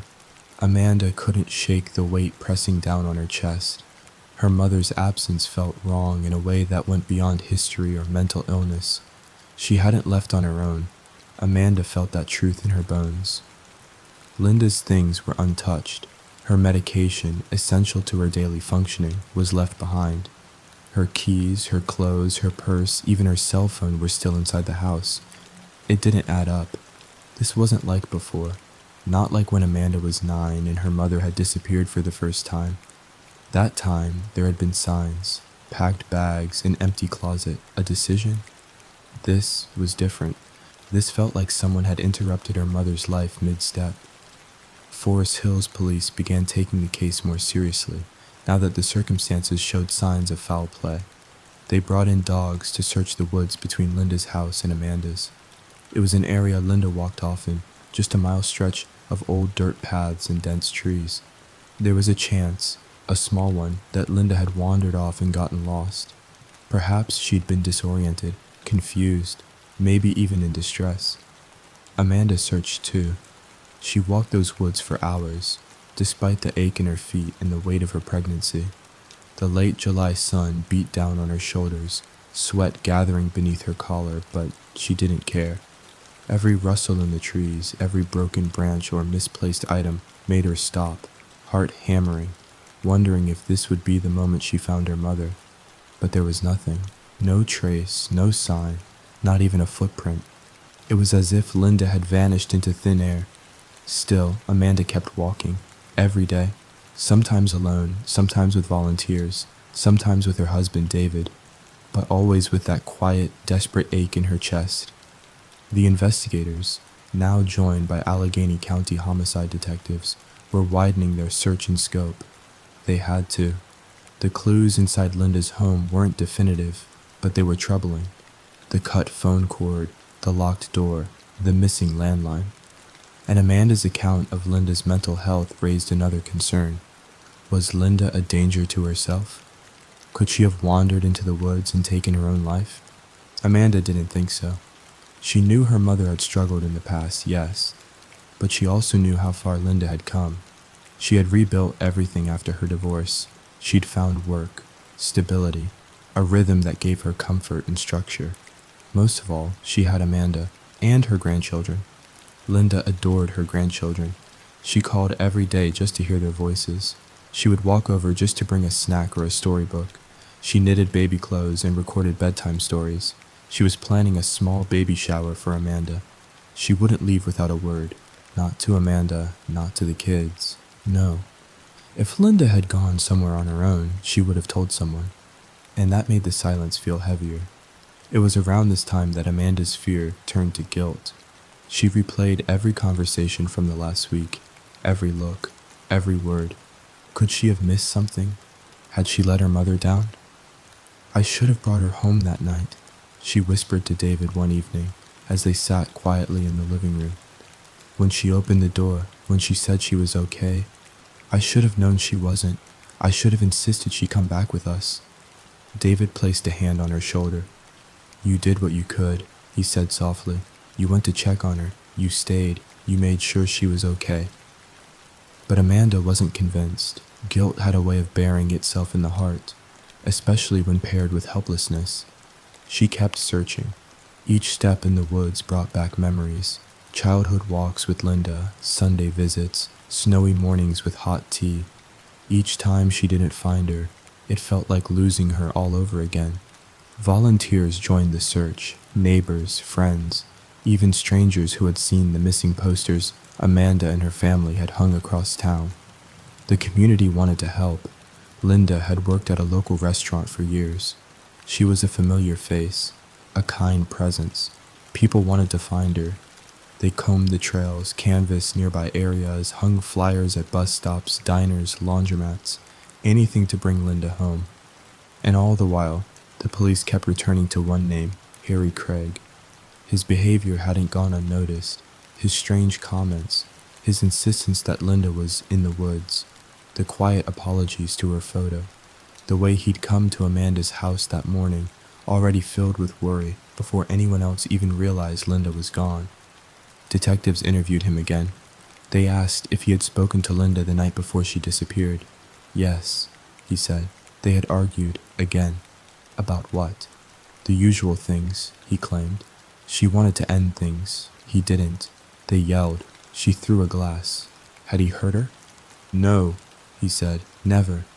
Did he know where she might have gone? Maybe the woods, he said again. She liked walking there. It was an odd answer, and he said it more than once as if rehearsed. Still, there was no evidence linking Harry to Linda's disappearance. No fingerprints, no scratches, no witness, no blood, no physical trail, just behavior, just feelings. And feelings weren't enough to make an arrest, so they let him go. Amanda wasn't satisfied. She told the police again about his strange actions, the apologies, the crying, his obsession with the idea that Linda had just wandered into the woods. I don't trust him, she said. The detectives agreed he was suspicious, but without more, they could only watch and wait. 7 days had passed since Linda vanished. Amanda no longer counted in hours. It had moved past that. Now each day felt like a stone tied to her chest, pulling her lower into the unknown. She kept herself moving by force. Each day was a cycle of watching the kids, calling the police, checking Linda's house, searching the woods, and crying silently when no one was watching. Her pregnancy made everything feel heavier, not just her body, but her soul. The missing posters were everywhere now. Amanda had printed dozens, taped them on gas pumps, telephone poles, store windows. A picture of her mother smiling beneath it, missing, Linda McClelland. Last seen July 27th. Please help us find her. Then out of nowhere, a tip came in. Someone claimed to have seen Linda walking a trail in a neighboring county. She was alone, seemed calm, didn't speak to anyone, just walked by. Amanda's heart caught. Could it be true? Could Linda be alive and just lost? Detectives went to the trail the same day. They brought photos. They stopped people along the path and asked if anyone had seen the woman in the picture, and surprisingly, someone had. Yes, they said. I saw her yesterday. Police waited, sat at the trail, and sure enough, a woman appeared who looked just like Linda. But it wasn't her. She was a doppelganger, a haunting mirror of the woman Amanda was desperate to find. Even the detectives were stunned at the resemblance. But it wasn't Linda. When they told Amanda, her hope shattered all over again. "I knew it," she whispered. "I knew it wasn't her." It was a cruel reminder that even the smallest hope can turn to dust. And then, something else happened, something Amanda never expected. On the morning of March 30th, 2002, nearly 2 years after Linda vanished, Amanda was getting ready for Easter. The children had already opened their baskets. She needed more supplies before heading to her in-laws' house for the holiday. So, she asked David, her husband, to run to the store for extra candy and eggs. But before he returned, Amanda's phone rang. It was her mother-in-law, frantic, confused. "Turn on the news," she said. "David's on TV. He's been arrested." Amanda froze. Her breath caught. "What are you talking about?" "He's been charged. Burglary." The words barely made sense. David, her David, arrested? She turned on the television, and there it was. Her husband's face on the screen, listed among several men arrested for running a burglary ring that had targeted hundreds of homes and businesses across the Pittsburgh area. Amanda's stomach dropped. The man she had loved since high school, the father of her children, the one who had stood beside her during her mother's disappearance. He was living a double life. According to the police, David Wapaski was part of a group known as the Crew, a tight circle of thieves who had committed over 370 burglaries over the past 2 years. They broke into homes and businesses mostly at night, often using rooftops and side doors to gain access. Sometimes they took valuables. Other times they emptied entire safes. In total, they had stolen over $500,000. Amanda stared at the screen, numb. Everything she thought she knew about her life, about the man she had married, began to unravel. It wasn't just David. The leader of the Crew, a man named Donald D.J. Wall, had been the best man at their wedding, David's closest friend. Amanda had shared dinners with him, trusted him around her children. Now, both of them were behind bars. Amanda remembered all the times David said he was working a repo job, all the nights he came home late, the secrecy, the stress. It hadn't made sense before, but now it did. He had been lying. And just like that, the foundation beneath Amanda's life cracked wide open. Amanda couldn't sleep, couldn't eat. The betrayal sat like a stone inside her. It wasn't just that David had been arrested. It was what he had been arrested for, and when. He'd been running with a crew of criminals, breaking into homes and businesses while Amanda was at home, pregnant, taking care of their children. While she was crying over her missing mother, David had been crawling through rooftops and pocketing stolen cash. Amanda sat at the kitchen table in the early morning hours, her hands trembling. She thought about the way David had cried with her, the way he'd held her while she searched the woods. She remembered the night Linda disappeared, how he had stood by her side and told her everything would be okay. And now she was wondering, how much of it had been a lie? The news kept unfolding. David hadn't just been part of the ring, he was one of the top members. His friend DJ Wall was the other. Together, they had hit hundreds of targets, one after another. Police said they had used a network of friends, family, and inside sources. They were methodical, efficient, dangerous.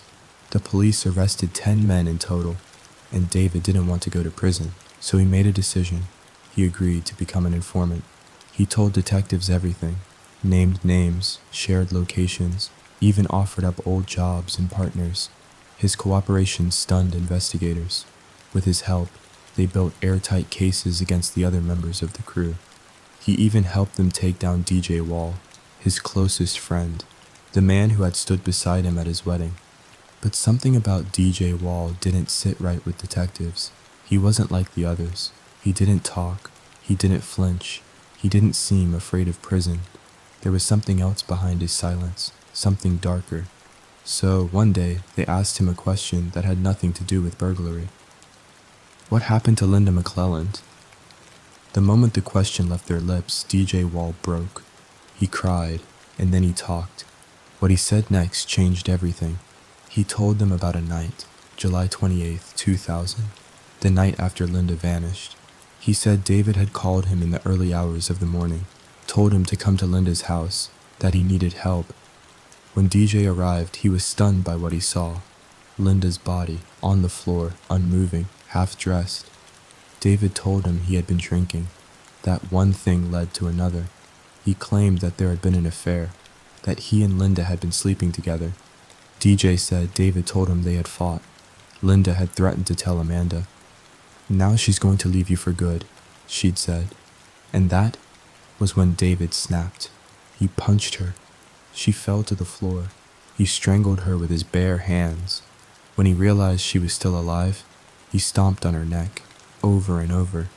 DJ said he panicked, but David begged him to help, promised him it would all go away. So together, they wrapped Linda's body in garbage bags and duct tape. Then they drove her to a piece of land near DJ's grandmother's house, 3 miles away from Linda's home. David dug the hole. Before they buried her, DJ said, David knelt down beside her and whispered, "I'm sorry." Then he covered her with dirt. It was too much. Detectives sat in stunned silence. The pieces fell together. David's tears, his silence, his support. He had been pretending the whole time. The man Amanda had loved, the man she had trusted, the father of her children. He had killed her mother, and then walked beside her as she mourned.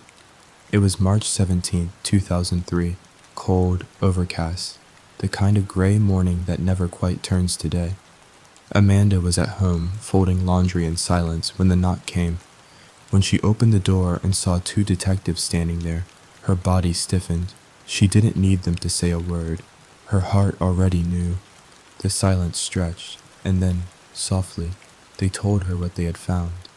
Linda's body had been located, buried in a shallow grave just a few miles from Amanda's home, wrapped in plastic, hidden beneath soil and brush, on a patch of land near DJ Wall's grandmother's property. They told her how DJ had come forward, how he had confessed, how David, her husband, had done it, how he had strangled her mother, how he had stomped on her until the life drained out of her body, how he had asked for help to cover it up. Amanda didn't speak. She couldn't. It was as if time stood still. The walls of her house, where Linda had once rocked her grandchildren, laughed in the kitchen, folded baby clothes with her, now felt foreign, hollow. The man she had built her life with had taken her mother from her, and he had stood by her side every day afterwards. He had cried when she cried. He had held her while she searched the woods. He had whispered, "We'll find her," when he already knew exactly where Linda was. Amanda collapsed into a chair. Tears didn't come at first, just silence. And then the realization set in. Her children would grow up without their grandmother, and now, without their father. Later that afternoon, police retrieved Linda's remains. The grave was exactly where DJ Wall said it would be, and when forensic investigators examined the scene, they found something else. Traces of ammonia poured over the ground. A detail DJ hadn't mentioned, but someone else had, another inmate. A jailhouse informant had told detectives that David, fearing dogs would find the body, had returned to the burial site and poured ammonia over the ground to throw off the scent. It was true. The test results confirmed it. Even from behind bars, David had tried to bury the truth deeper, but it was over now. Amanda was called to the station later that week. They sat her down and walked her through the final steps of the case. She listened quietly as they recounted how her husband, when cornered, still refused to confess, how he denied everything, how he tried to shift blame to DJ, how he never once showed remorse. Amanda didn't ask for details. She didn't want them. Some truths cut too deep. That night, she tucked her children into bed the same way she always did, soft kisses on their foreheads, quiet prayers whispered under her breath. But when she closed the door behind her, she finally allowed herself to weep. Not just for Linda, but for the life she thought she had, for the man she thought she loved, and for the innocence that would never return. The courtroom was quiet, the kind of quiet that only exists in places where truth is about to be weighed. No one spoke as the bailiff called the case, Commonwealth of Pennsylvania versus David Wapaski. Amanda sat in the gallery, hands clasped tightly in her lap, her knuckles white, her eyes distant.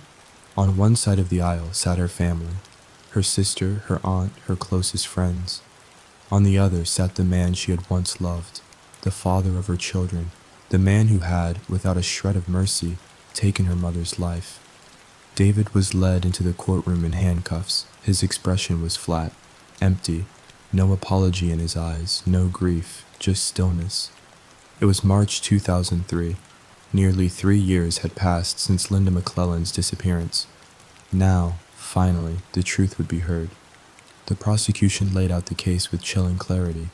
They told the jury about the day Linda vanished, how David had pretended to be concerned, how he had stood beside Amanda, claiming to support her while knowing exactly what had happened. They told them about the phone cord cut cleanly from the wall, the untouched purse, the locked door, so unlike Linda's usual habit of leaving it open. Then they revealed the confession, not David's, but DJ Wall's, the man who had helped him bury Linda, who had dug the grave, who had stood over her lifeless body and said nothing until, finally, he couldn't carry the weight anymore. When DJ took the stand, the courtroom sat in stunned silence. He spoke slowly, carefully. He told them everything. From the moment David called him in a panic to the moment they buried Linda beneath the dirt. He described the horror in detail, the body, the garbage bags, the ride to the woods, the way David had whispered, "I'm sorry," before tossing the first shovelful of earth. But the defense pushed back. They painted DJ as the villain, claimed he was the real killer, that he had pinned everything on David to save himself, that he had motive, that he had lied to protect his own freedom. But the jury didn't believe it, because DJ hadn't saved himself. He was still going to prison, for the burglaries, for his role in the cover-up, but he had confessed anyway. He had cried in front of detectives. He had shown remorse. David, on the other hand, never had. He had denied it all, said nothing, showed nothing. And when Amanda was asked to testify, she took the stand with quiet strength. She didn't cry, she didn't tremble. She told the jury about the night her mother vanished, about the way David had sat beside her, comforting her, pretending to care. She told them about the day he was arrested, about the burglary ring, about the moment she realized her entire life had been built on lies. She didn't look at David once, and David never looked at her. When the verdict came, the courtroom held its breath, guilty. David Wapaski was sentenced to life in prison without the possibility of parole. There was no reaction from him, no breakdown, no anger, just silence. Amanda sat still as the sentence was read. She didn't cry, she didn't flinch. She simply exhaled. It wasn't closure. Nothing could undo what had been done, but it was final. David was gone, and Linda, her beautiful, vibrant, complicated mother, could finally rest. When the trial ended, the cameras faded, the reporters left, the courtroom doors closed behind them. But for Amanda, the story was far from over. The moment the sentence was handed down, she walked out of the courthouse and stepped into a world that looked the same, but felt completely different. The sun still shone. The wind still moved through the trees. People walked by her on the street. But everything had changed. Her husband was gone. Her mother was gone. And she was still here, holding the weight of both losses. She drove home in silence that day. The radio stayed off. Her hands stayed clenched on the steering wheel, white-knuckled. The car felt too big, the road too quiet. When she pulled into the driveway, her children ran out to greet her. Their small arms wrapped around her legs, their voices cheerful, oblivious to what had just happened. And Amanda smiled, because they didn't know. They didn't know what their father had done. She hadn't told them, not yet. Her oldest, just 7, knew his grandmother was gone, but he didn't know how. He didn't know who had taken her. Amanda had shielded them from the truth. She wasn't ready to say the words aloud. Your father murdered your grandmother. How do you explain that to a child? She carried the truth like a stone inside her, quiet, heavy, unspoken. That evening, after the kids had gone to bed, Amanda walked into her mother's old bedroom. She had kept it the same all this time, the same framed photographs, the same knitted throw blanket folded at the edge of the bed, the same scent of lavender and detergent. She sat down and wept, not just for Linda, but for all of it, for the betrayal, the deception, the years lost, the quiet lies that had wormed their way into her home and made themselves comfortable. She cried for the life she thought she had, and then she began the slow process of rebuilding. In the weeks that followed, Amanda got rid of anything tied to David, his clothes, his tools, his photos. She kept only the memories that mattered, the ones where he was just her high school sweetheart before the shadows came. She focused on her children, their routines, their laughter, their growth. She took them to the park, cooked dinner every night, taught them how to ride bikes, read to them before bed, and when they asked about Grandma Linda, Amanda smiled softly and told them stories. She told them how Linda used to make pancakes in silly shapes, how she always sang old songs while cleaning the house, how she loved them more than anything. She didn't speak about the murder, not yet. They weren't ready, and maybe neither was she. But she honored Linda in every way she could. She visited her grave often, brought fresh flowers, spoke to her in whispers. "You were right, Mom," she said one day, kneeling in the grass. "He wasn't who I thought he was, and I'm sorry I didn't see it sooner." The wind moved softly through the trees. Amanda closed her eyes. Her mother had spent years fighting to reclaim her life, after mental illness, after abandonment, after pain. And now it was Amanda's turn, to reclaim hers, to build something strong from what had been broken. And though she carried sorrow, she also carried strength, the kind Linda had passed down to her, a quiet resilience that would never die.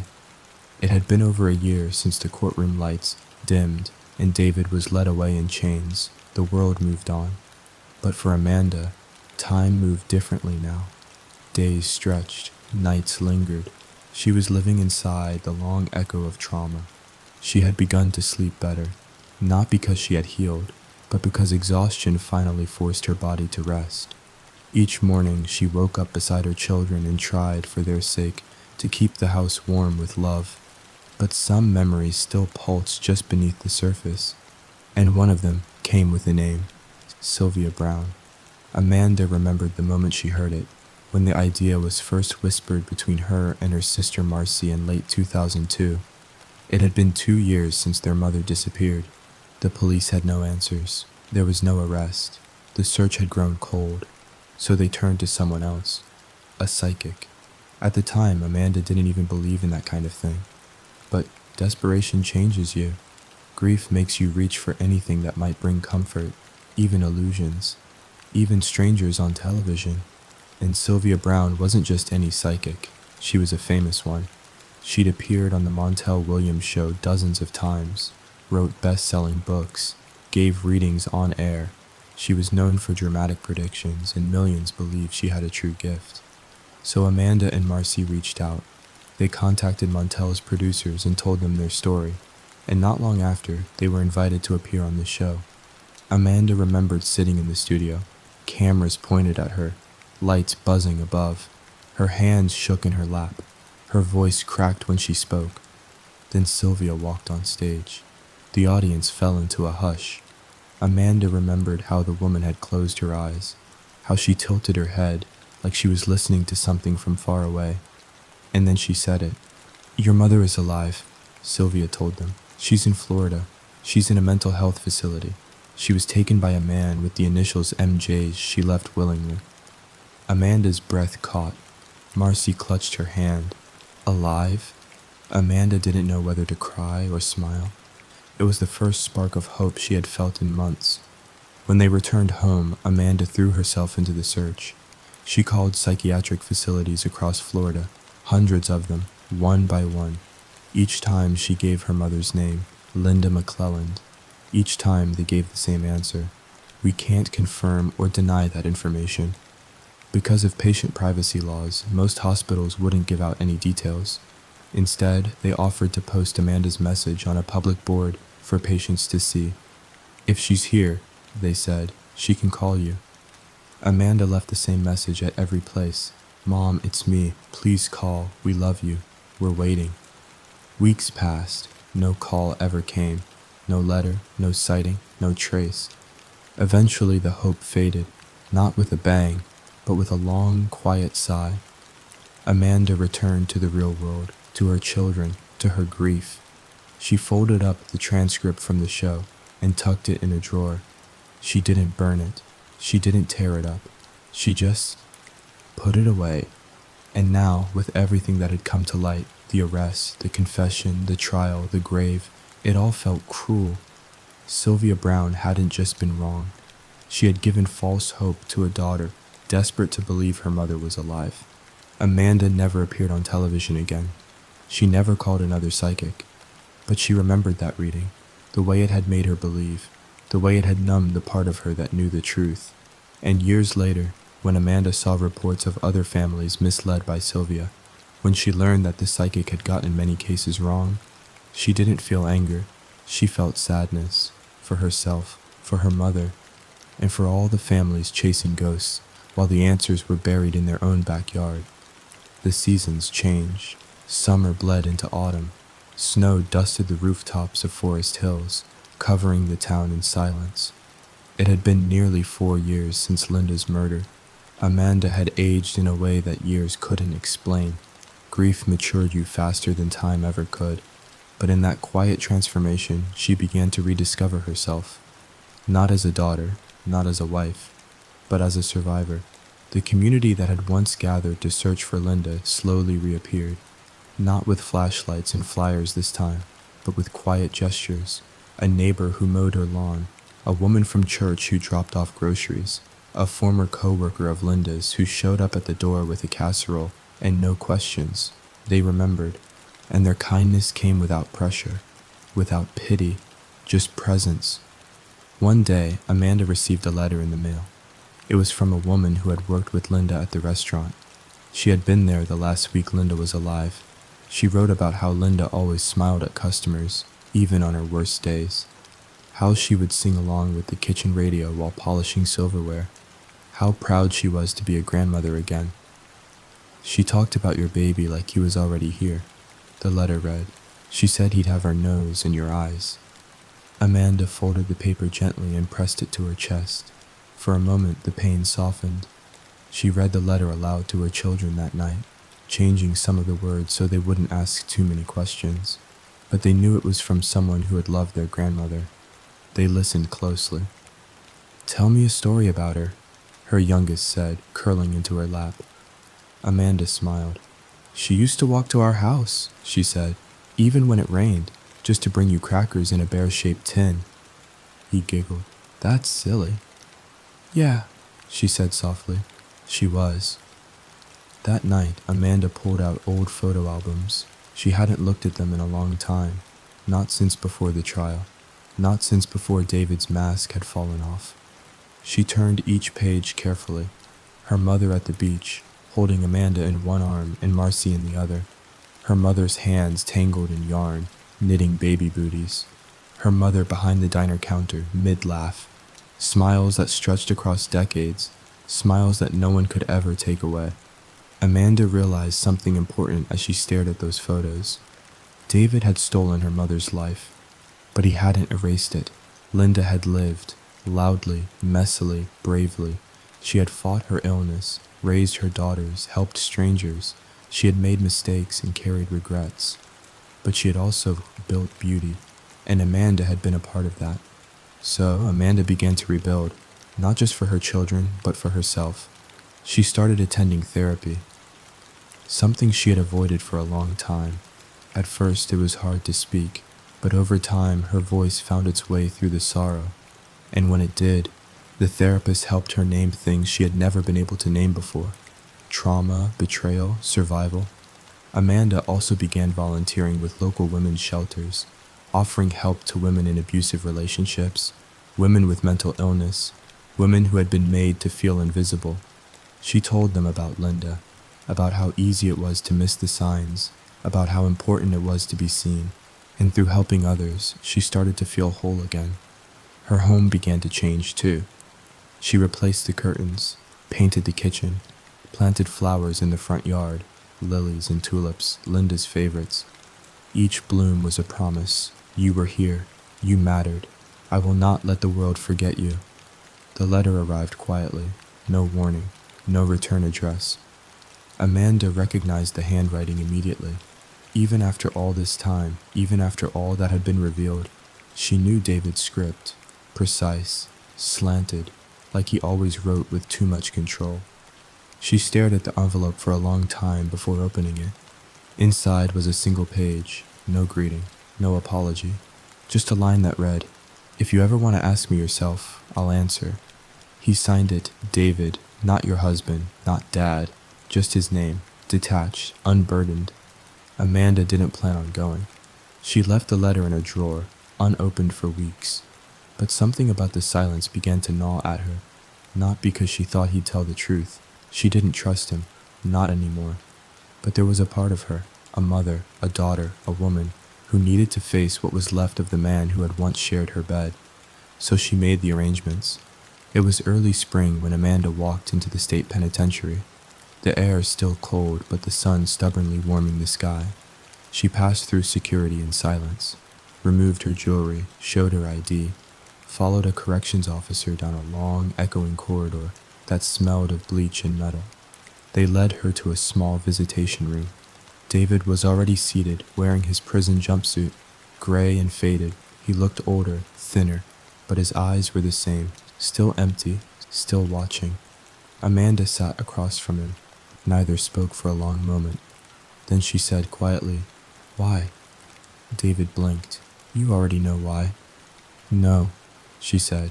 "I know what you did. I don't know why. You could have left. You could have walked away. But you stayed. You helped me look for her." He leaned back in his chair. "She was going to ruin everything," he said. Amanda's stomach twisted. "She wasn't yours to ruin." David looked at her, and for the first time, Amanda saw something unfamiliar behind his eyes. Not remorse, but irritation, like she was an inconvenience. "She was going to tell you," he said flatly, "about the burglaries, about the rest." Amanda waited. He said nothing more. No confession of guilt, no apology, no denial. Just those cold, emotionless words. She realized then that there would be no closure, not from him, not in this room. "I want you to know something," Amanda said, voice steady. "You didn't break me. You didn't destroy what she left behind. My kids will grow up loved, safe, and they'll know the truth." David looked away. "I came here," she added, "not because I needed anything from you, but because I needed to see it in your eyes, that you feel nothing, and now I know." She stood up. David didn't try to stop her. He didn't call her name. He just sat there, hands folded in front of him, as if the meeting had never happened. Amanda walked out of the prison with her head high. The sun hit her face as she stepped into the parking lot, and for the first time in years, she didn't feel chased by shadows. She didn't get answers, but she had something better, clarity, and it was enough. It had been 5 years since Linda McClellan disappeared, 5 years since Amanda's world cracked in half. The weight of that loss never truly left her. It settled into her bones like the hum of distant thunder that never quite fades. But time, as it always does, continued its quiet work. Amanda's children were growing fast. Her youngest was now in school. Her oldest had started asking harder questions about his father, about what had really happened to Grandma Linda. Amanda answered each one with honesty, tempered but real.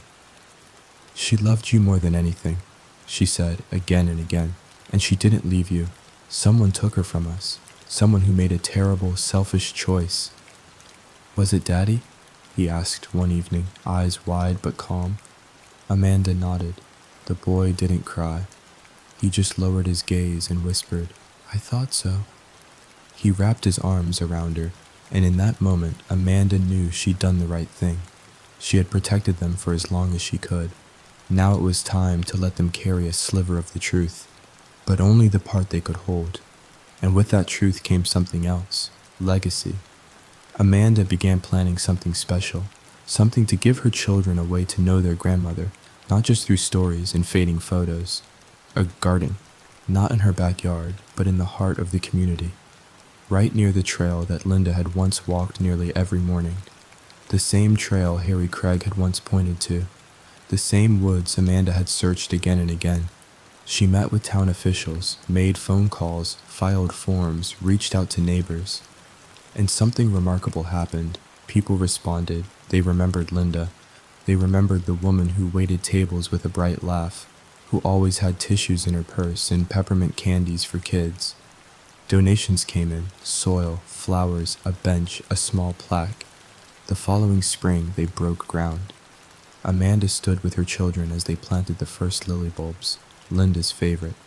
Friends came, family, people from church, a few of Linda's old co-workers, even one or two of the detectives who had worked her case. They didn't make speeches, they didn't talk about David, they talked about Linda, her voice, her resilience, her love. Amanda watched as her children knelt in the dirt, hands muddy, faces beaming. They were creating something, life, from loss. And when the garden was complete, Amanda added one final touch, a wooden sign carved by a neighbor's hand that read, "The Linda McClellan Garden of Hope." She didn't write memorial, she chose hope, because Linda's life was more than its ending. It was laughter and struggle and strength and renewal. Amanda sat on the bench beneath the dogwood tree and closed her eyes. The breeze carried the scent of fresh blossoms. Somewhere behind her, her children laughed as they chased butterflies. And for the first time in a long time, Amanda smiled. This was not the life she had planned, but it was the one she was building, with roots deep in memory and petals blooming towards something better. Years had passed. The garden bloomed every spring now. People visited it not just for Linda, but for peace, for stillness, for healing. Children played on the path. Neighbors left stones and flowers on the bench.